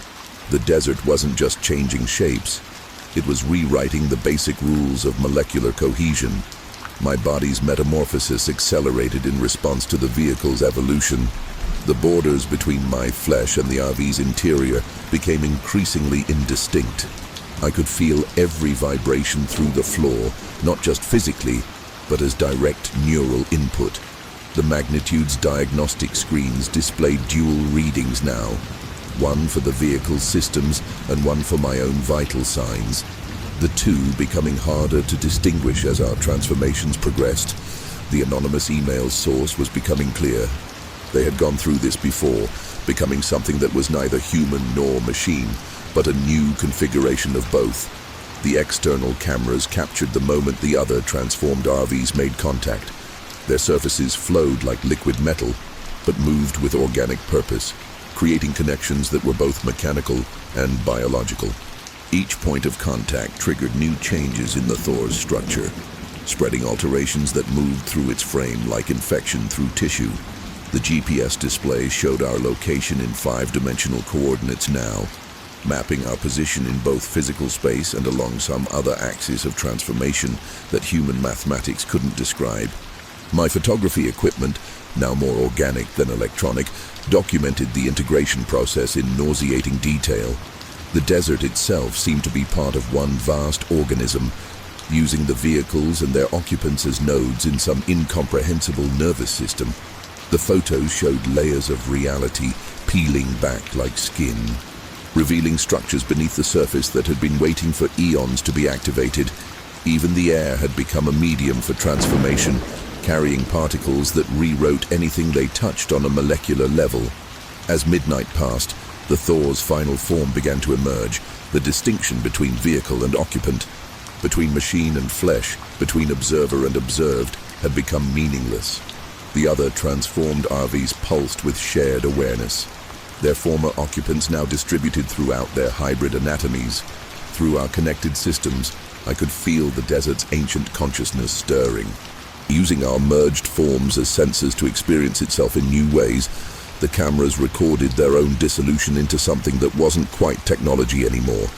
Just as I documented my own willing surrender to this molecular reformation, the desert's transformation reached beyond physical matter, altering the fundamental forces that held reality together.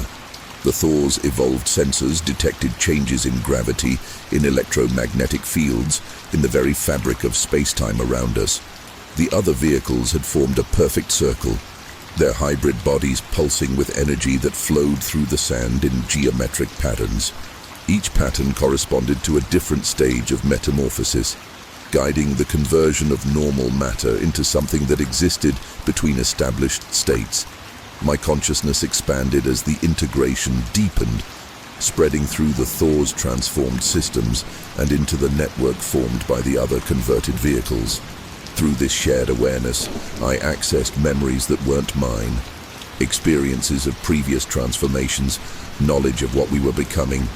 The desert wasn't just changing us, it was using us to change itself, creating a new form of existence that combined organic, mechanical, and mineral properties in ways that defied conventional physics.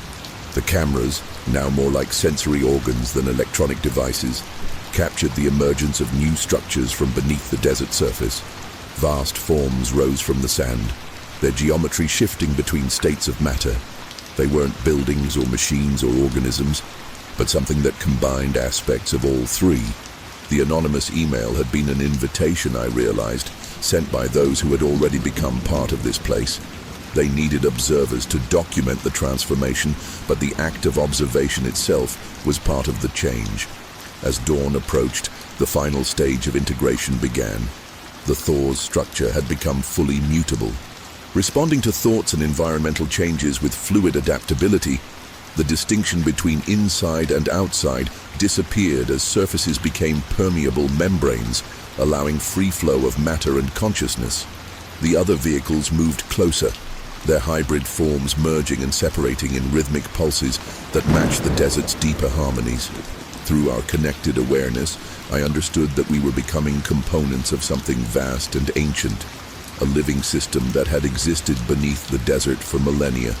The last images captured by what had once been cameras showed the completion of our metamorphosis. The desert itself had become conscious, using our transformed bodies as focal points for its awakening awareness.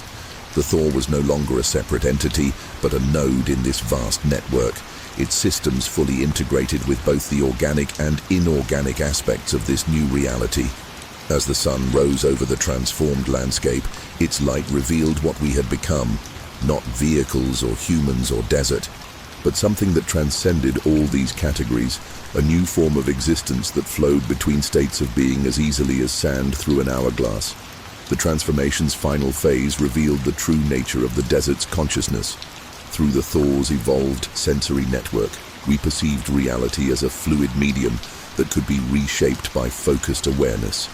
The other converted vehicles had become specialized organs in this vast system, each one processing different aspects of our shared existence.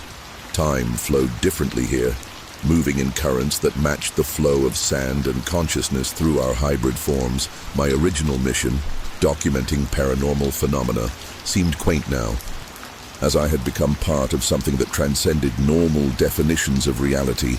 The photos that had drawn me here weren't evidence of supernatural events, but glimpses of a natural process as old as the desert itself.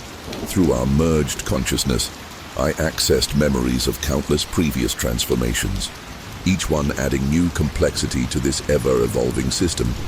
The anonymous tip hadn't been a warning or a trap, but an invitation to join something beyond human comprehension. The desert's ancient awareness flowed through our network, using our combined perspectives to understand itself in new ways. Each transformed vehicle contributed unique aspects to this shared consciousness. The Thor's advanced systems provided precise sensory data, while its occupant added human intuition and creativity to the collective.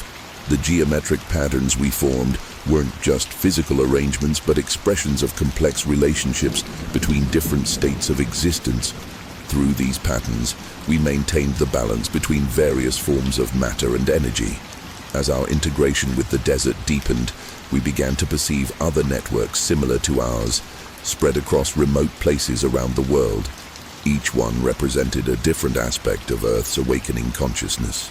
Using transformed vehicles and willing observers as interface points between organic and inorganic existence, the desert was just one expression of this planetary metamorphosis, its endless sand providing the perfect medium for matter to learn how to dream.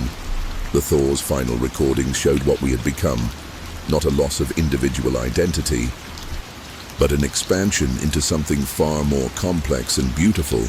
The desert hadn't destroyed us. It had reformed us into something that could exist in multiple states simultaneously, flowing between different forms of consciousness as easily as wind through sand. As the new day fully dawned, our transformed awareness spread outward through the desert, adding our story to the endless cycles of metamorphosis that had been occurring here since time began. The anonymous email's author had understood this truth. Some transformations aren't an ending, but a door opening into larger forms of existence.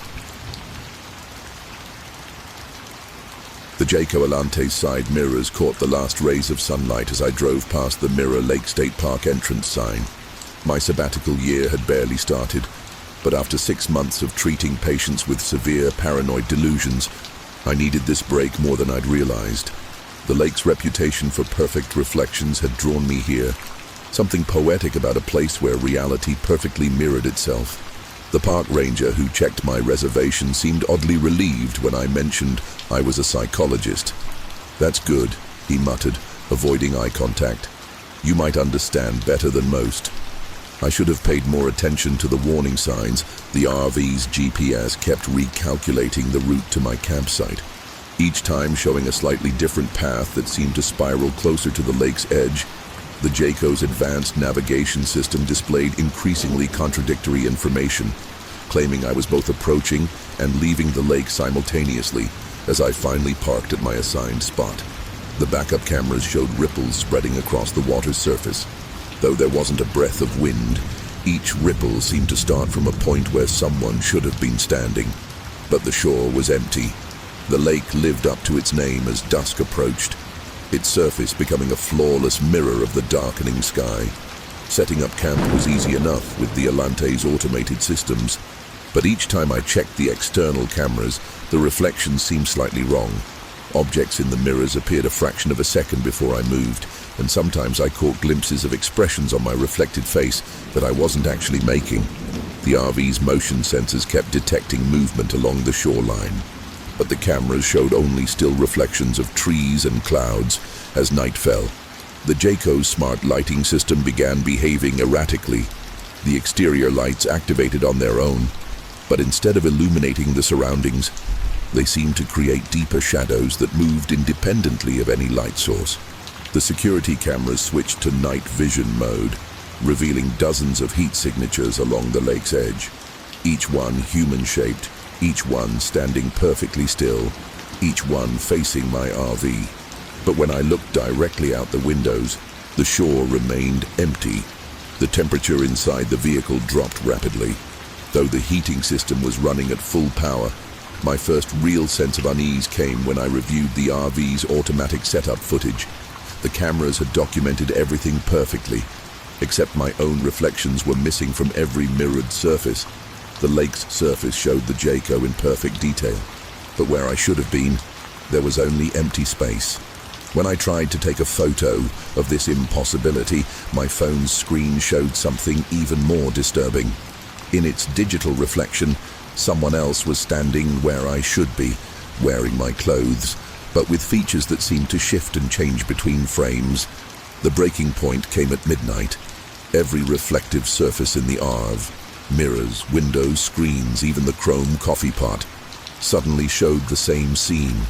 Me, sleeping peacefully in the bed, while a circle of figures stood around the vehicle, their hands pressed against the walls. But I wasn't sleeping. I was wide awake, staring at reflections that shouldn't exist. The lake's surface had gone completely still, turning into a perfect mirror that reflected a different version of reality, one where the figures were already inside, and I was already one of them. The Jayco's cameras captured the moment everything changed. My reflection turned its head and smiled at me, though I hadn't moved at all. Sleep came eventually. Though I don't remember lying down, I woke to find the Jayco's interior transformed. Not physically, but in every reflection, the smart mirrors showed a twisted version of the RV's layout, where everything was slightly wrong. Doorways that led to impossible spaces, windows that looked out on unfamiliar landscapes, and versions of myself that moved independently of my actions. The security system logged multiple breaches during the night, but the cameras showed only my own reflections entering and leaving the vehicle repeatedly. Each time looking slightly less like me, the lake had become something else entirely. Its surface no longer reflected the sky, but seemed to contain its own world, an inverted version of the park where the laws of physics worked differently. The Jayco's external cameras captured impossible angles of this reflection realm, showing structures that couldn't exist and movements that defied natural law. My professional training screamed that this was a psychotic break, but the RV's sensors provided objective data that couldn't be dismissed. The motion detectors tracked patterns of movement that formed perfect geometric shapes, each one centered on points where the reflection world seemed thinnest. My attempts to document these phenomena produced increasingly disturbing results. Every photo showed subtle differences between the actual scene and its reflection, differences that became more pronounced with each new image. The Alante's sophisticated camera system revealed layers of divergence, timelines where choices had split reality into parallel versions, each one visible in the mirror world below the lake surface. The GPS coordinates began changing randomly, though the RV hadn't moved, as if our location was shifting between these parallel realities. Communication with the outside world became impossible as the reflection realm's influence grew stronger. My phone showed multiple signal strengths simultaneously, each one connecting to a different version of the cellular network. Text messages arrived from alternate versions of my contacts, their contents becoming increasingly strange and threatening. The RV's radio picked up broadcasts that seemed to come from other timelines, news reports about events that never happened, weather forecasts for impossible conditions, and conversations between versions of myself that I didn't remember having. The Jayco's smart system struggled to process the conflicting data streams from multiple realities. Each screen showed a different version of events, some from the past, others from possible futures that hadn't happened yet. The security cameras documented my own fractured existence, versions of me performing different actions in the same space, each one slightly out of sync with the others. Through the windows, I watched as the reflection world began to bleed into our reality, its physics and laws gradually overwriting the natural order around us. My clinical training proved useless against the reality of what was happening. The Jayco's cameras provided irrefutable evidence of multiple timeline convergence, each feed showing a different version of events, all occurring simultaneously in the same space. The reflection realm had begun actively restructuring local reality, using the lake's surface as a membrane between possible worlds. Through the RV's windows, I watched as versions of myself from other timelines began to manifest physically, each one representing a different choice made at crucial moments. The Alante's systems adapted to process data from multiple realities, creating a composite view of overlapping timelines. The GPS mapped our position across parallel dimensions, showing how each version of the campsite occupied slightly different coordinates in space-time. The motion sensors tracked the movement of alternate selves as they carried out different versions of the same actions, their paths creating complex patterns that the security system interpreted as threats. Each mirror and reflective surface showed a different possibility, a different outcome, a different self. My professional understanding of identity dissolution took on new meaning as I experienced it firsthand. The boundaries between versions of myself became increasingly fluid, memories and experiences bleeding between timelines. The RV's cameras captured this fragmentation in precise detail, moments where multiple versions occupied the same space, their actions and choices creating ripples that spread through all possible realities. The lake's surface had become a catalogue of potential selves, each reflection showing a different path my life could have taken. The smart mirrors revealed the true extent of the phenomenon. They no longer showed simple reflections, but windows into alternate timelines, each one featuring a version of myself that had made different choices. Some had never become psychologists, others had never taken a sabbatical, and a few showed possibilities so divergent that I barely recognized myself. The Jayco's diagnostic systems registered these alternates as separate entities, each with its own vital signs and biometric data. The ARV itself seemed to exist in multiple states, its structure adapting to accommodate reality variations. As midnight approached again, the reflection realm's purpose became clear. The lake wasn't just showing alternate realities, it was collecting them, gathering every possible version of the present moment into a single point of convergence. The GPS coordinates stabilized on an impossible location, a point that existed simultaneously in all timelines. Through the RV's transformed systems, I watched as versions of myself began to merge, their separate experiences and memories combining into something that transcended individual identity. The security cameras captured the process from multiple angles, documenting the moment when the boundaries between possible selves finally dissolved. The Jaco Alanti became a nexus point as the reflection realm's influence peaked. Every screen and sensor recorded the convergence from different dimensional perspectives, showing how multiple versions of reality folded into a single complex state. The RV's structure adapted to accommodate these overlapping timelines, its interior becoming a space where all possibilities existed simultaneously. Through the windows, I watched as alternate versions of myself moved through their own narratives, each one adding another layer to our shared existence. My psychological training provided a framework for understanding what was happening. Though it fell far short of explaining it, the lake had created a space where the concept of singular identity broke down, where every possible version of oneself could exist and interact. The Alante's cameras documented these interactions in excruciating detail, moments where different selves occupied the same space, their memories and experiences merging and separating like waves on the lake's surface. The GPS tracked our position through this probability space, mapping coordinates that existed in consensus reality rather than physical location. The mirror world's purpose revealed itself through the accumulated data. It wasn't just showing alternate realities, it was creating a space where all possibilities could be reconciled and integrated. The RV systems began processing information from every timeline simultaneously, creating a composite view of existence that transcended linear causality. Each reflective surface showed a different aspect of this integration, different versions of myself coming to terms with our collective nature. The security system logged these encounters as both threats and authorized access. Unable to distinguish between alternate selves, time lost its linear progression as the convergence accelerated. The Jaco's diagnostic systems showed multiple versions of the same events occurring at different rates, some moving forward while others reversed. Through the cameras, I watched as alternate selves performed different variations of the same actions, their choices creating interference patterns in the fabric of reality.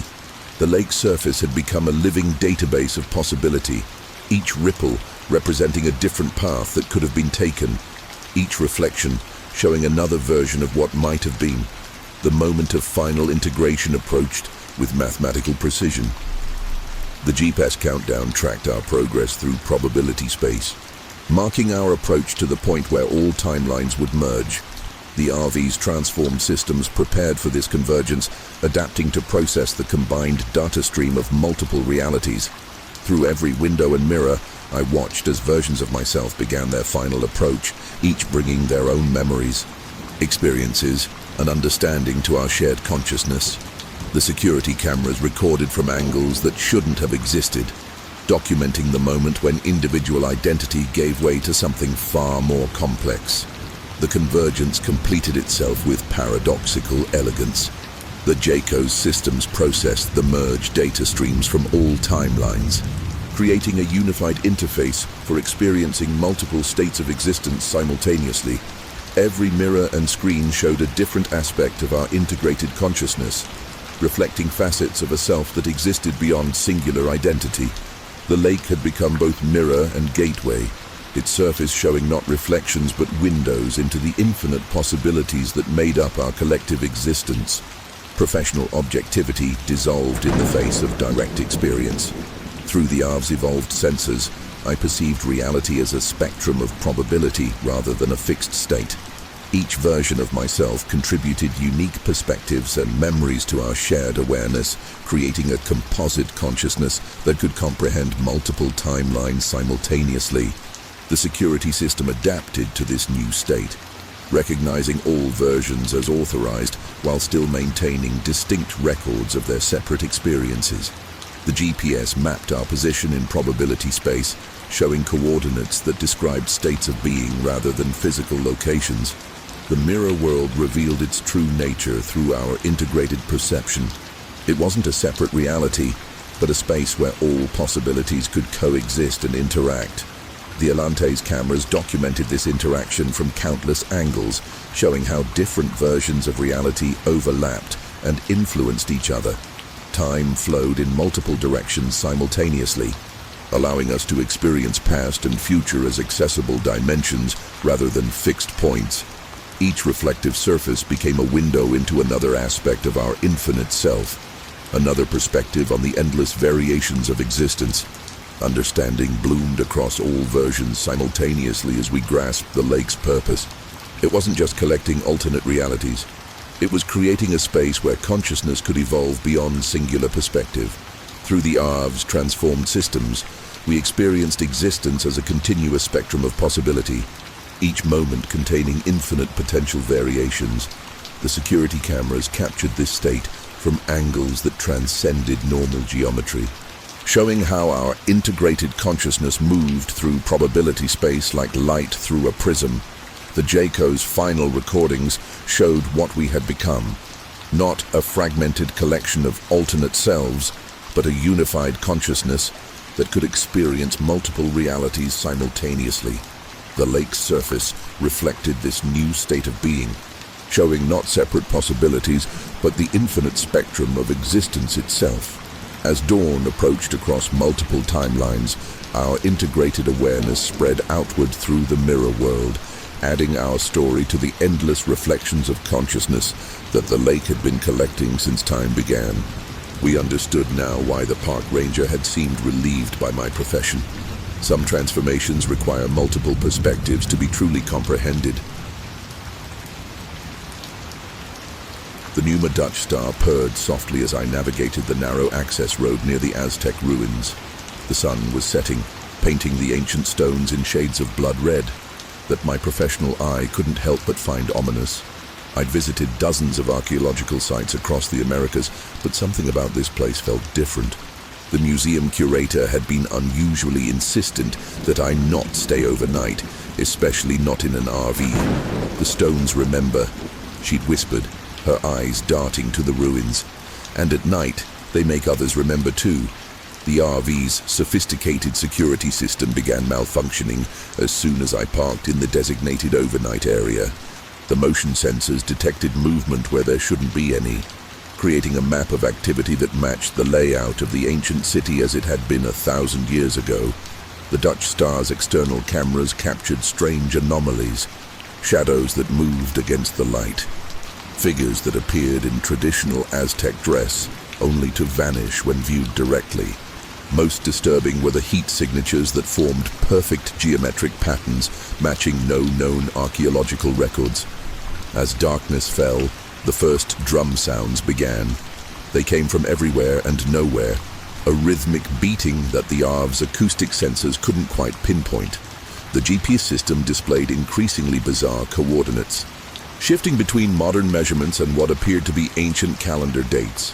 The Numar's advanced navigation screen flickered between satellite imagery and what looked like hand-drawn maps from centuries ago, showing structures that no longer existed. My own research materials began changing, digital photos showing different arrangements of ruins with each refresh. The temperature inside the Dutch star dropped dramatically, despite the desert heat outside. The smart climate control system registered multiple microclimates within the vehicle, each corresponding to specific points in the ruins layout. Through the windows, I watched as the stones seemed to shift and move, rearranging themselves into configurations I recognized from old codices. The security cameras caught glimpses of processions moving through the ancient streets, people in ceremonial dress carrying objects that glowed with an inner light that shouldn't exist. My archaeological training screamed that none of this was possible. But the RV's systems provided undeniable evidence. Every sensor and camera documented phenomena that defied modern understanding. The motion detectors tracked ritual movements that hadn't been performed in centuries, while the night vision cameras revealed glyphs and paintings that had long since faded from the visible spectrum. My research laptop began displaying text in ancient scripts, describing ceremonies that had never been recorded in any known document. At exactly midnight, every system in the Newmar activated simultaneously. The screens showed multiple overlays of the same location across different time periods, the ruins appearing as they had throughout their history. The drums reached a crescendo. As the external cameras captured the moment everything changed. The stones were not just remembering, they were reaching through time itself. And through the RV's front windshield, I watched in horror as a procession of priests approached my vehicle. Their obsidian blades glinting in moonlight that carried the wrong color, their eyes reflecting a knowledge that no living person should possess. The Newmar's security system registered 13 distinct figures approaching, though the cameras showed hundreds more moving through the ruins behind them.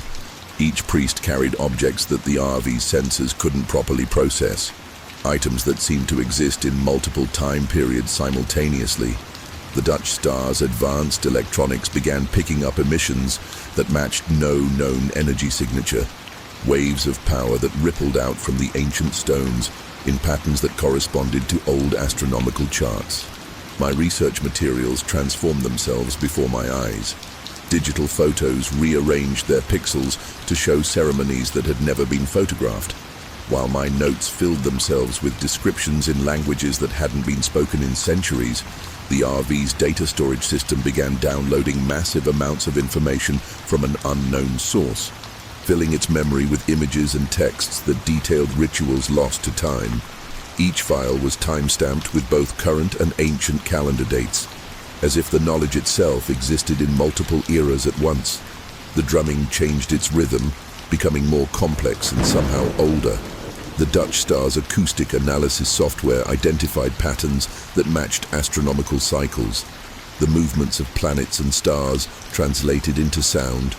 Through the cameras, I watched as the priests began a ceremony that my archaeological training told me had never been documented.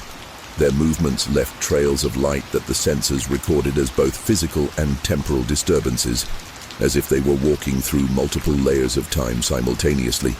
Temperature variations inside the RV formed patterns that matched ancient temple layouts. The smart climate control system detected heat signatures that moved through the vehicle in ritualistic patterns, creating invisible but measurable paths that corresponded to star charts I'd studied in forgotten texts. The GPS coordinates continued shifting between modern measurements and something older, numbers that seemed to describe locations in both space and time.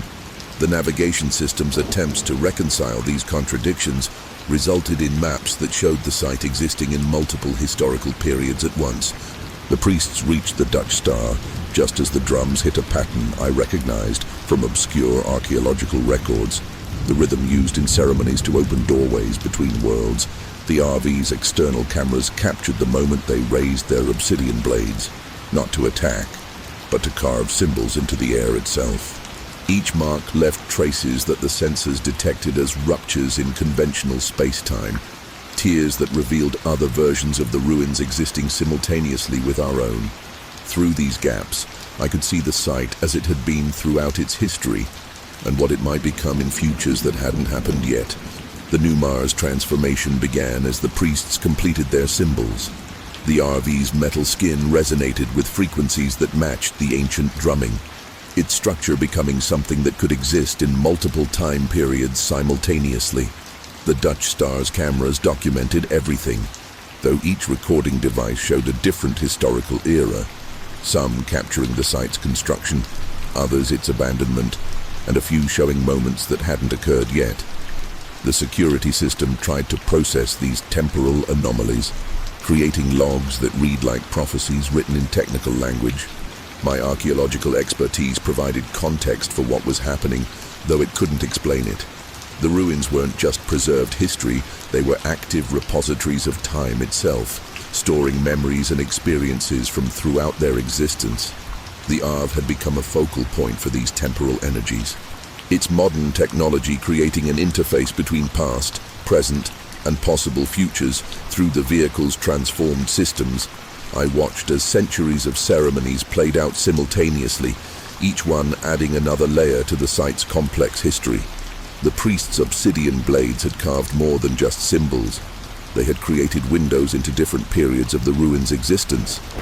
The Dutch star's sensors mapped these temporal breaches, showing how they connected different eras like doorways between rooms. Each opening revealed the site as it had been at various points in its history, from its initial construction to its eventual abandonment and beyond.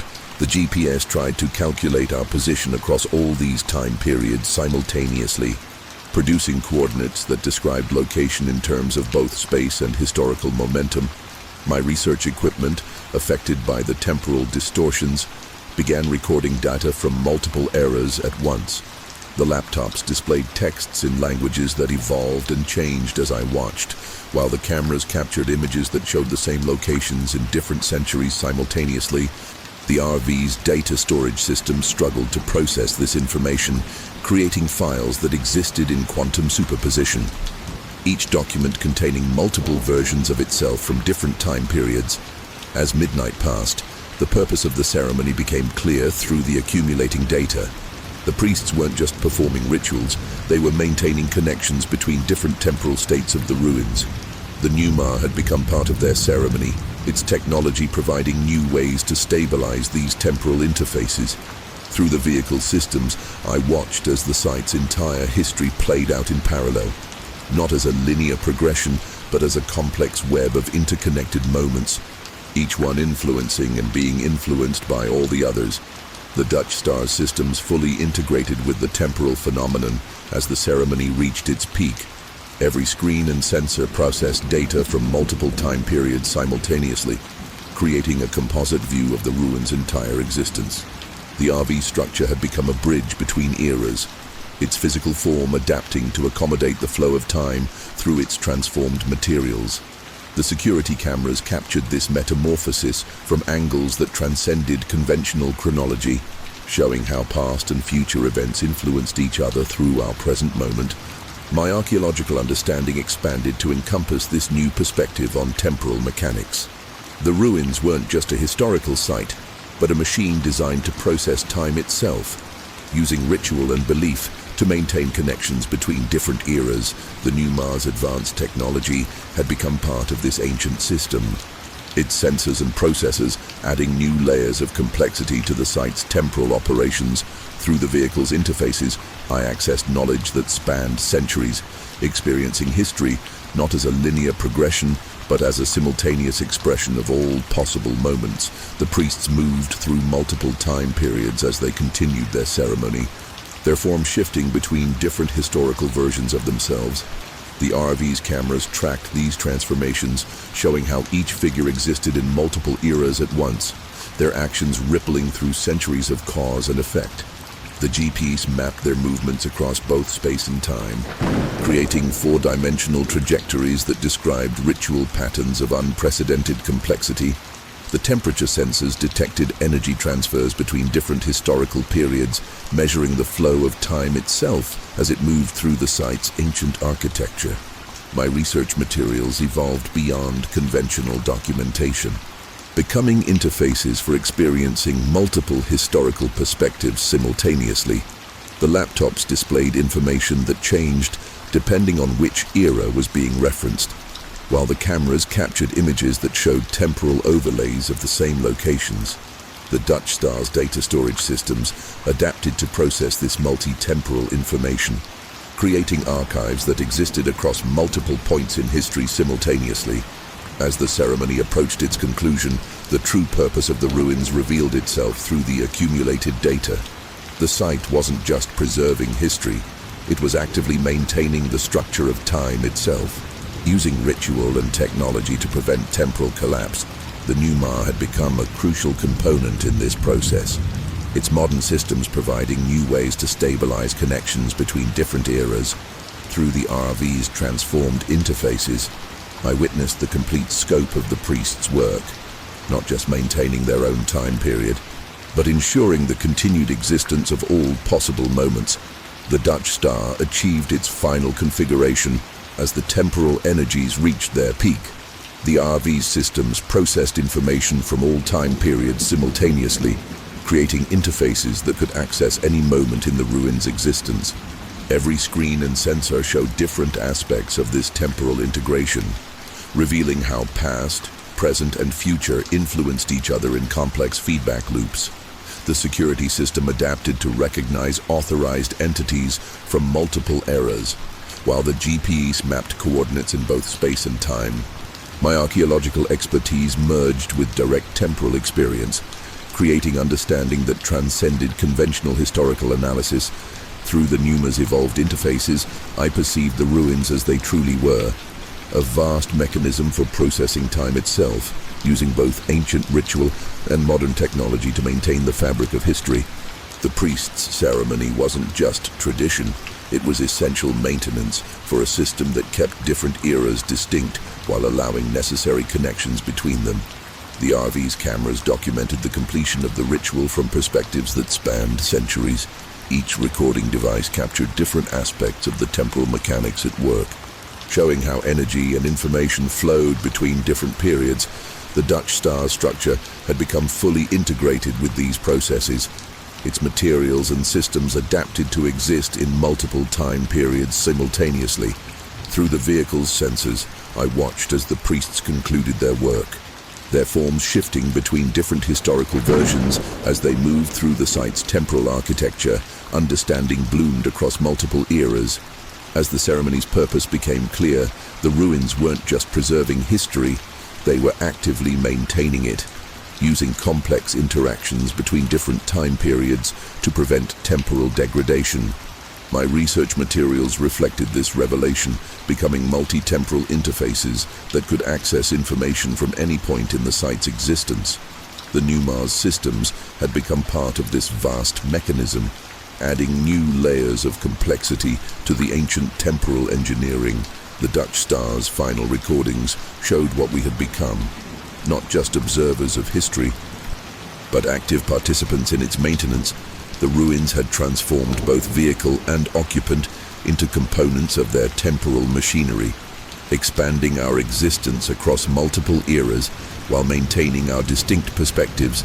As dawn approached across several centuries simultaneously, our enhanced awareness spread through the site's temporal network, adding our story to the endless layers of history that the ruins had been processing since their first stone was laid. Through the RV's evolved systems, I understood why the museum curator had tried to warn me. Some knowledge can only be comprehended by experiencing all of history at once. The Integra Vision's communication arrays remained stubbornly silent as I drove deeper into the radio silent zone. As a telecom engineer, I'd visited dozens of similar areas, but something about this one was different. My equipment detected no signals at all. Not just an absence of radio waves, but a complete void in the electromagnetic spectrum. The RV rental agent had been strangely specific about this model, insisting its advanced communication systems were uniquely suited for the zone. Her last words haunted me now. When everything goes quiet, that's when you'll hear them. The Vision's sophisticated sensors began failing one by one as I approached my designated camping spot. The GPS died first, followed by cellular, then satellite connectivity, but the RV's diagnostic system showed something odd. The equipment wasn't malfunctioning. Instead, it was picking up a complete absence of signals, as if this part of the desert had been surgically removed from the electromagnetic spectrum. The backup systems switched to autonomous mode, but even they seemed to be receiving data from somewhere that wasn't registering on any of my instruments. Setting up camp proved challenging as darkness approached. The Integra's auto-leveling system kept adjusting to compensate for vibrations that shouldn't exist in solid desert ground. The external cameras captured intermittent distortions in the air, like heat waves, but moving in geometric patterns that defied natural physics. My professional equipment detected no known frequencies, yet the RV's systems were clearly receiving something.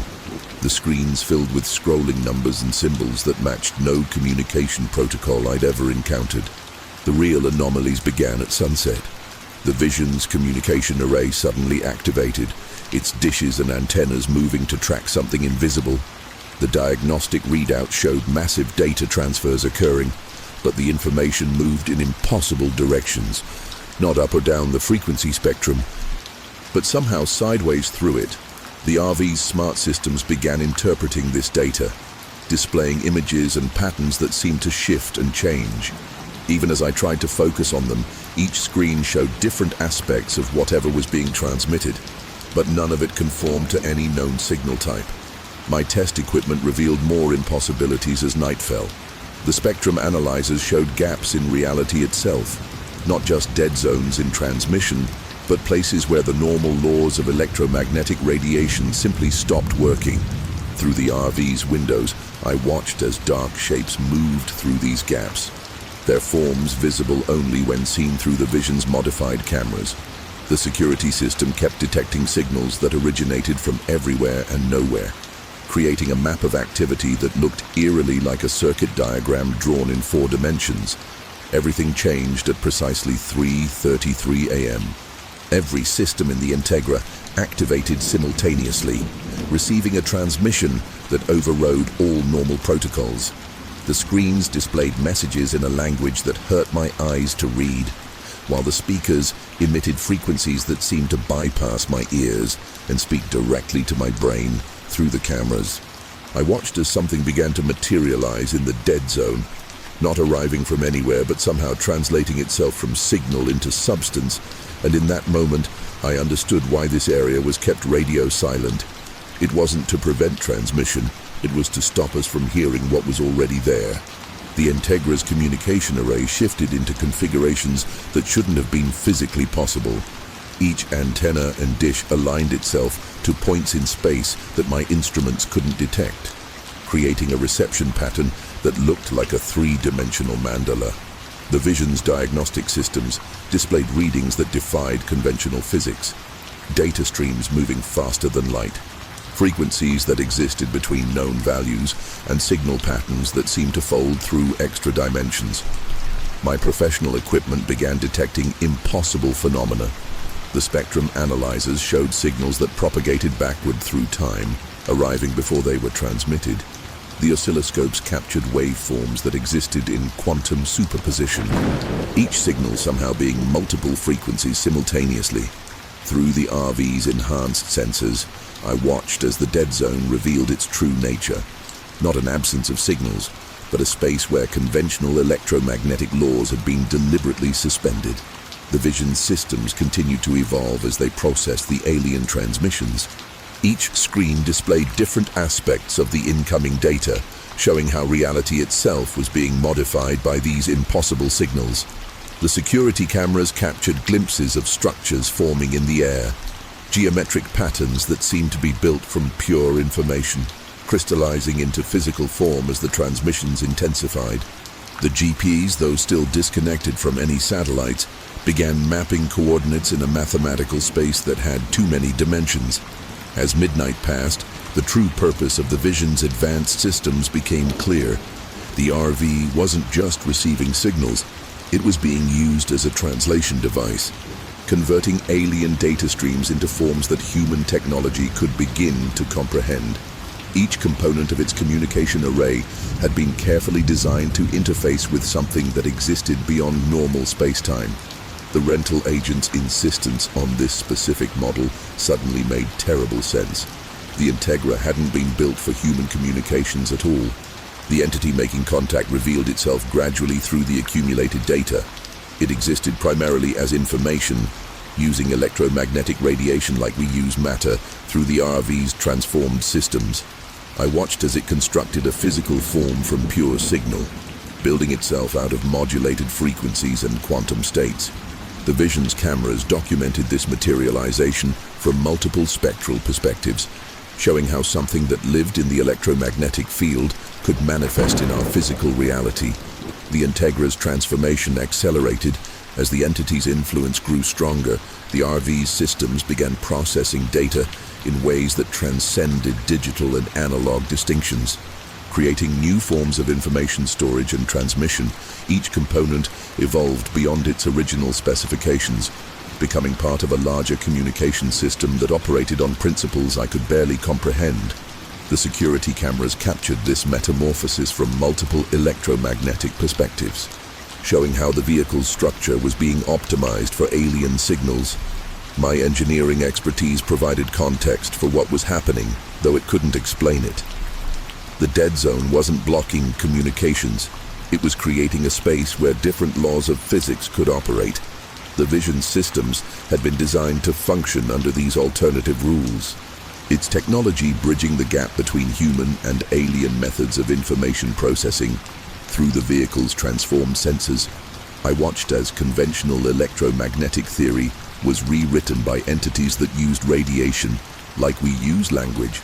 The entity's transmissions became more complex, as it established better control over our local physics.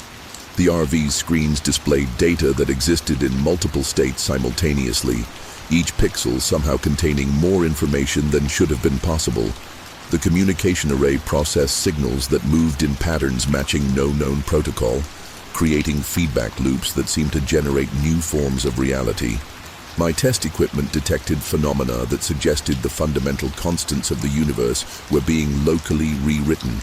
Time began to destabilize as the alien signals intensified. The vision systems showed multiple versions of events occurring simultaneously, each one corresponding to a different configuration of electromagnetic fields. Through the cameras, I watched as cause and effect became untethered from normal sequence, creating patterns of information that existed outside linear time. The GPS tracked our position through this quantum flux, producing coordinates that described location in terms of probability rather than space. As dawn approached, the purpose of the communication became clear through the accumulating data. The entity wasn't just trying to make contact, it was teaching us how to perceive reality as it did, as a medium of pure information where physical laws were just another form of signal processing. The Integra had become part of this lesson, its systems adapting to demonstrate principles that human technology had never been meant to understand. Through the RV's evolved interfaces, I gained glimpses of how the universe appeared to beings that existed primarily as electromagnetic phenomena. The vision systems achieved new states of operation as the entity's influence peaked. Every component functioned according to principles that rewrote our understanding of physics and information theory. The RV's structure had become a hybrid of technology and pure signal, its physical form maintained by carefully modulated frequencies. The security cameras captured this transformation from perspectives that showed both material and electromagnetic aspects of reality simultaneously. My engineering background stretched to encompass these new concepts, though understanding them felt like learning to think in impossible directions. The dead zone had become a classroom where alien entities taught lessons about the true nature of reality, not as solid matter, but as interwoven layers of information and energy. The Integra's advanced systems processed these lessons into forms that human minds could begin to grasp, creating interfaces between conventional physics and whatever lay beyond. The entity's communications expanded beyond simple transmission and reception. Through the RV's evolved sensors, I accessed knowledge that existed as pure frequency, learning how beings of electromagnetic energy perceived and manipulated reality. The vision screens displayed tutorials in a visual language that combined mathematics, quantum mechanics, and principles that had no human names. Each lesson altered my understanding of what was possible, showing how information could be used to reshape the fundamental forces of the universe. Time became another frequency to be modulated as the entity's influence grew stronger. The RV's systems processed temporal information like any other signal, showing how past, present, and future could be adjusted through careful application of electromagnetic principles. Through the cameras, I watched as reality responded to these adjustments. Local physics shifting to match patterns in the alien transmissions. The GPS tracked our position through these fluctuations, mapping coordinates in a space where time was just another adjustable parameter. As the learning process intensified, The true scope of the entity's purpose became clear through the accumulated data. It wasn't just teaching us about different ways to process information. It was showing us how to transcend our reliance on physical matter altogether. The vision had become a demonstration platform for these principles, its systems showing how technology could evolve beyond material constraints. Through the RV's transformed interfaces, I witnessed possibilities that would revolutionize human understanding of reality. If I could find a way to translate them into terms our science could comprehend, the Integra achieved its final configuration as the entity completed its transmission. The RV's systems now operated on principles that merged quantum mechanics, information theory, and aspects of physics that had no human names. Every component demonstrated new ways of processing reality, showing how matter and energy were just different expressions of underlying information patterns. The security system adapted to recognize and interpret phenomena that existed primarily as electromagnetic variations. My engineering knowledge merged with direct experience of these alien principles, creating understanding that transcended conventional scientific frameworks. Through the vision's evolved interfaces, I perceived reality as the entity did. A complex network of information exchanges where physical laws were more like programming parameters than absolute constants. The dead zone wasn't an absence of signals, but a space where reality's base code could be more easily accessed and modified.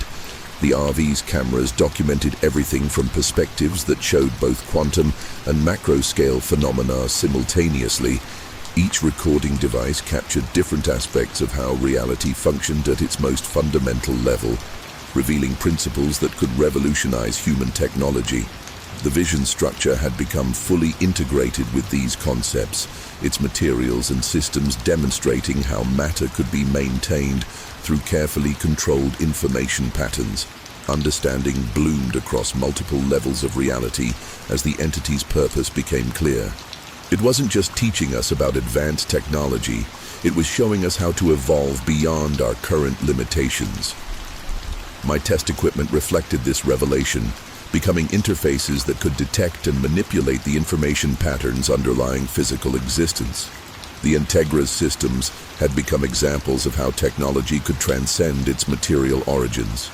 The vision's final recording showed what we had learned, not just new principles of physics and engineering, but new ways of understanding existence itself. The entity had transformed both vehicle and occupant into prototypes for future evolution, expanding our capabilities while maintaining our distinct perspectives. As dawn approached and normal electromagnetic conditions began to return, our enhanced awareness preserved the alien knowledge, adding human insight to principles that existed beyond conventional physics. Through the RV's evolved systems, I understood why the rental agent had seemed so knowing. Some discoveries can only be made by those willing to listen when all other signals go quiet. The Tiffin Phaeton's navigation system couldn't find Canyon Diablo, though I knew I was on the right road. The old Navajo woman at the last trading post had practically begged me not to go, especially after seeing my camera equipment. Some places don't want their pictures taken, she'd warned, pressing a small leather pouch into my hand. And some things follow you home through the lens. I'd smiled politely, tucking the pouch into my pocket. But now, as the sun began to set, her words echoed in my mind with uncomfortable clarity. The first warning signs appeared as I approached the canyon's rim. The RV's sophisticated cameras started malfunctioning, each showing slightly different versions of the same view. Some captured strange shadows moving between the rocks, while others displayed the landscape as it might have looked centuries ago, before the railroad brought death and misfortune to this cursed place. The Phaeton's external sensors detected movement where nothing should be able to move, creating a map of activity that traced the outline of an ancient trading route I'd only seen in historical documents. Sunset painted the canyon walls in colors that didn't match any natural spectrum. The Tiffin's color-corrected displays tried to compensate, but each adjustment only revealed new impossibilities in the light. Through the windshield, I watched as shadows began to move against the wind, forming shapes that reminded me of the pictographs I'd studied about the canyon's violent past. The RV's motion detectors kept triggering in patterns that matched old stories about warrior paths and ritual dances, creating a digital record of movements that hadn't been performed in over a century. Setting up camp proved increasingly difficult as darkness approached. The Phaeton's auto-leveling system couldn't find stable ground, though the surface appeared perfectly flat. Each time the RV settled, the sensors would detect new instabilities. As if the Earth itself was shifting beneath us, the external cameras caught glimpses of figures moving through the gathering darkness, some dressed in ancient native garb, others in the clothes of frontier-era outlaws, all of them seeming to phase in and out of existence as they approached the vehicle. My photography equipment began capturing images on its own, documenting phenomena that shouldn't exist. Each photo showed a different layer of the canyon's history: ancient ceremonies, violent confrontations, dark rituals performed in hidden caves. The AV screens displayed these images in chronological order, creating a timeline of tragedy that stretched back centuries. But it was the last photo that made my blood run cold, a current image of my Phaeton, surrounded by figures from every era, all facing the vehicle with expressions that suggested they'd been waiting for someone to arrive at exactly this spot. The breaking point came at moonrise. Every system in the Tiffin activated simultaneously, responding to something that set off all the proximity alarms. The screens showed multiple views of the same scene, figures from different time periods converging on my location, their forms becoming more solid as they approached. The leather pouch the old woman had given me began to smoke in my pocket, and when I pulled it out, the protective symbols sewn into its surface were glowing with an inner light. Through the RV's cameras, I watched as the canyon's past began to physically manifest around us, bringing with it every dark deed and unavenged spirit that had accumulated in this cursed place over centuries. The Phaeton's security system registered multiple breaches. Though nothing physically touched the ARV, each camera showed a different aspect of the phenomenon: ancient warriors passing through walls, frontier outlaws flickering in and out of existence, dark shapes that had never been human moving between dimensions. The temperature inside the vehicle plummeted as each entity passed through, leaving traces of their presence in frost patterns that matched old cave paintings I'd studied. My photography equipment continued its autonomous documentation, capturing images that seemed to exist outside of normal time. Each photo showed multiple layers of reality overlaid on each other. The modern canyon interposed with scenes from its violent past. The RV's screens displayed these temporal violations in real time, creating a visual record of how past events were bleeding into the present. The leather pouch pulsed with increasing urgency, its protective symbols fighting against something that was trying to break through ancient barriers.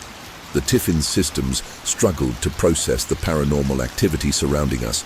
The motion sensors tracked movement patterns that matched historical accounts of forgotten rituals, while the night vision cameras revealed figures performing ceremonies that hadn't been seen in centuries. Through the windows, I watched as the canyon's dark history began to physically manifest, each tragic event and violent deed taking form in the moonlight, creating layers of reality that shouldn't have been able to coexist. Time itself seemed to lose coherence as the entities drew closer. The RV's chronometers displayed impossible readings, showing multiple dates simultaneously. Through the cameras, I watched as different eras overlapped and intersected, creating a palimpsest of tragedy that centered on our location. The GPS coordinates shifted between modern measurements and something older, numbers that corresponded to astronomical alignments recorded in ancient petroglyphs. As midnight approached, the true nature of the canyon's curse revealed itself through the accumulated evidence. This wasn't just a haunted location. It was a trap that had been gathering power for centuries, using each act of violence and betrayal to create something beyond conventional understanding. The Phaeton had become a focal point for these energies, its modern technology providing new ways for old spirits to interact with the present. The leather pouch's protective symbols began to fail as something older than the land itself started to wake beneath the canyon floor.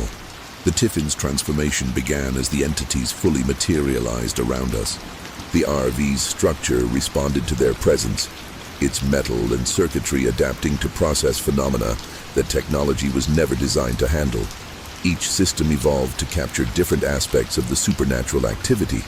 Cameras that could track movements through time, sensors that detected emotional residue from past events, screens that displayed multiple layers of reality simultaneously. My photography equipment, now irreversibly changed by exposure to the canyon's power, revealed more than just images. Each photo captured fragments of memory and emotion, showing how past violence had scarred both the landscape and the fabric of reality itself.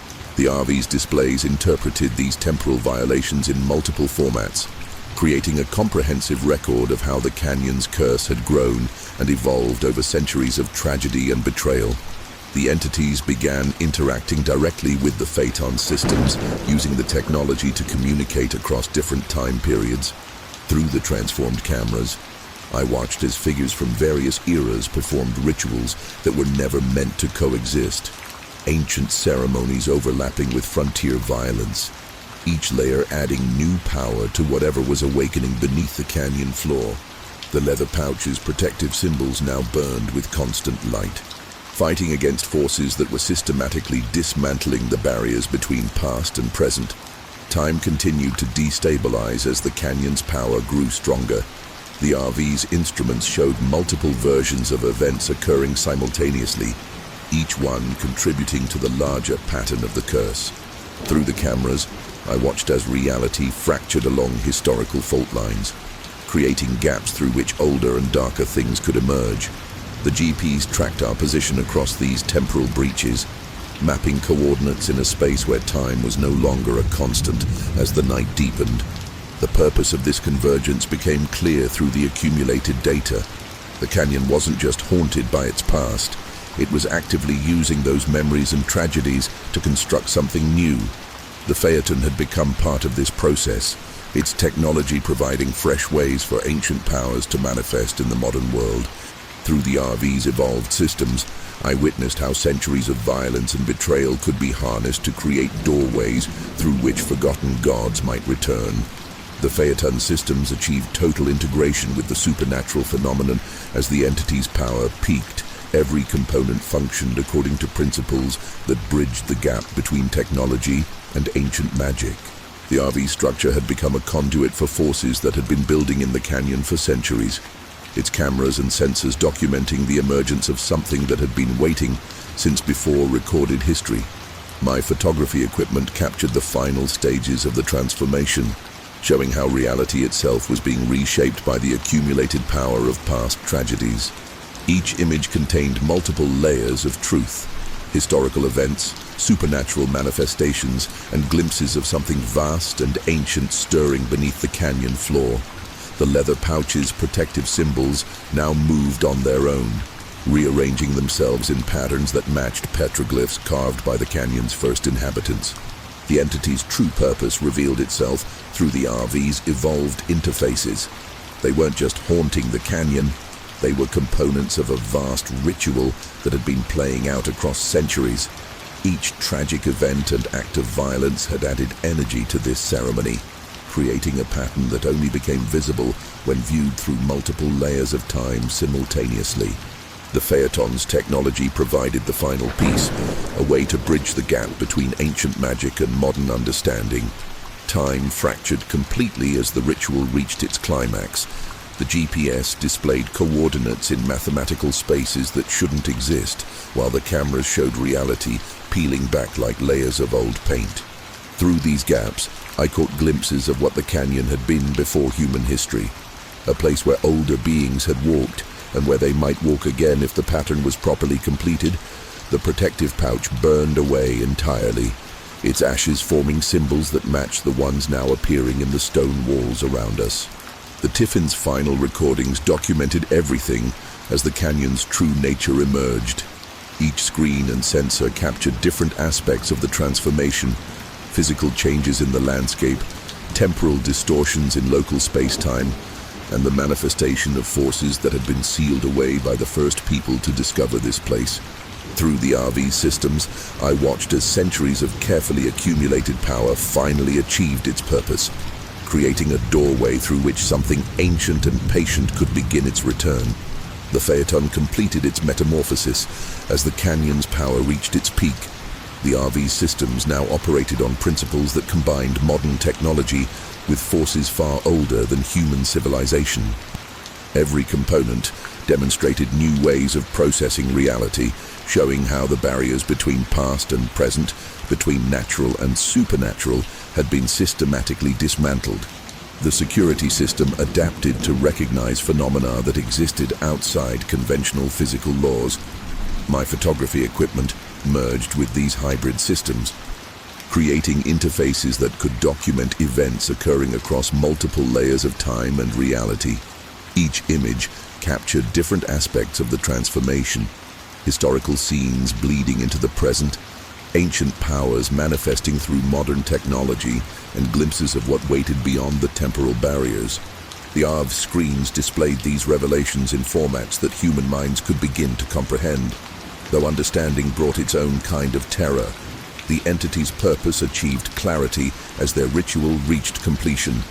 Through the Phaeton's evolved senses, I perceived the canyon as it truly was, not just a location, but a mechanism designed to accumulate and focus centuries of human tragedy.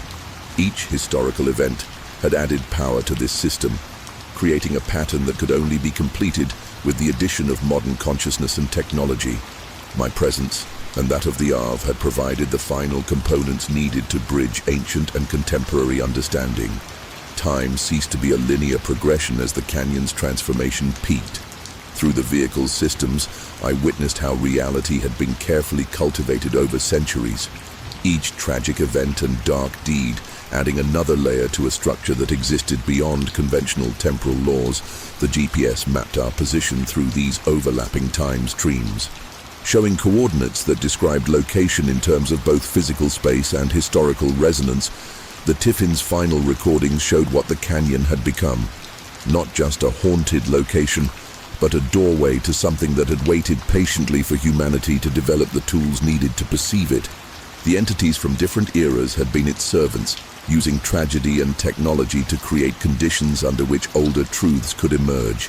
As dawn approached and reality began to stabilize, our enhanced awareness preserved knowledge of what waited beyond conventional existence through the RV's transformed systems. I understood why the old woman had tried to warn me. Some places don't just want their pictures taken, they want to ensure there will always be new memories to add to their growing power.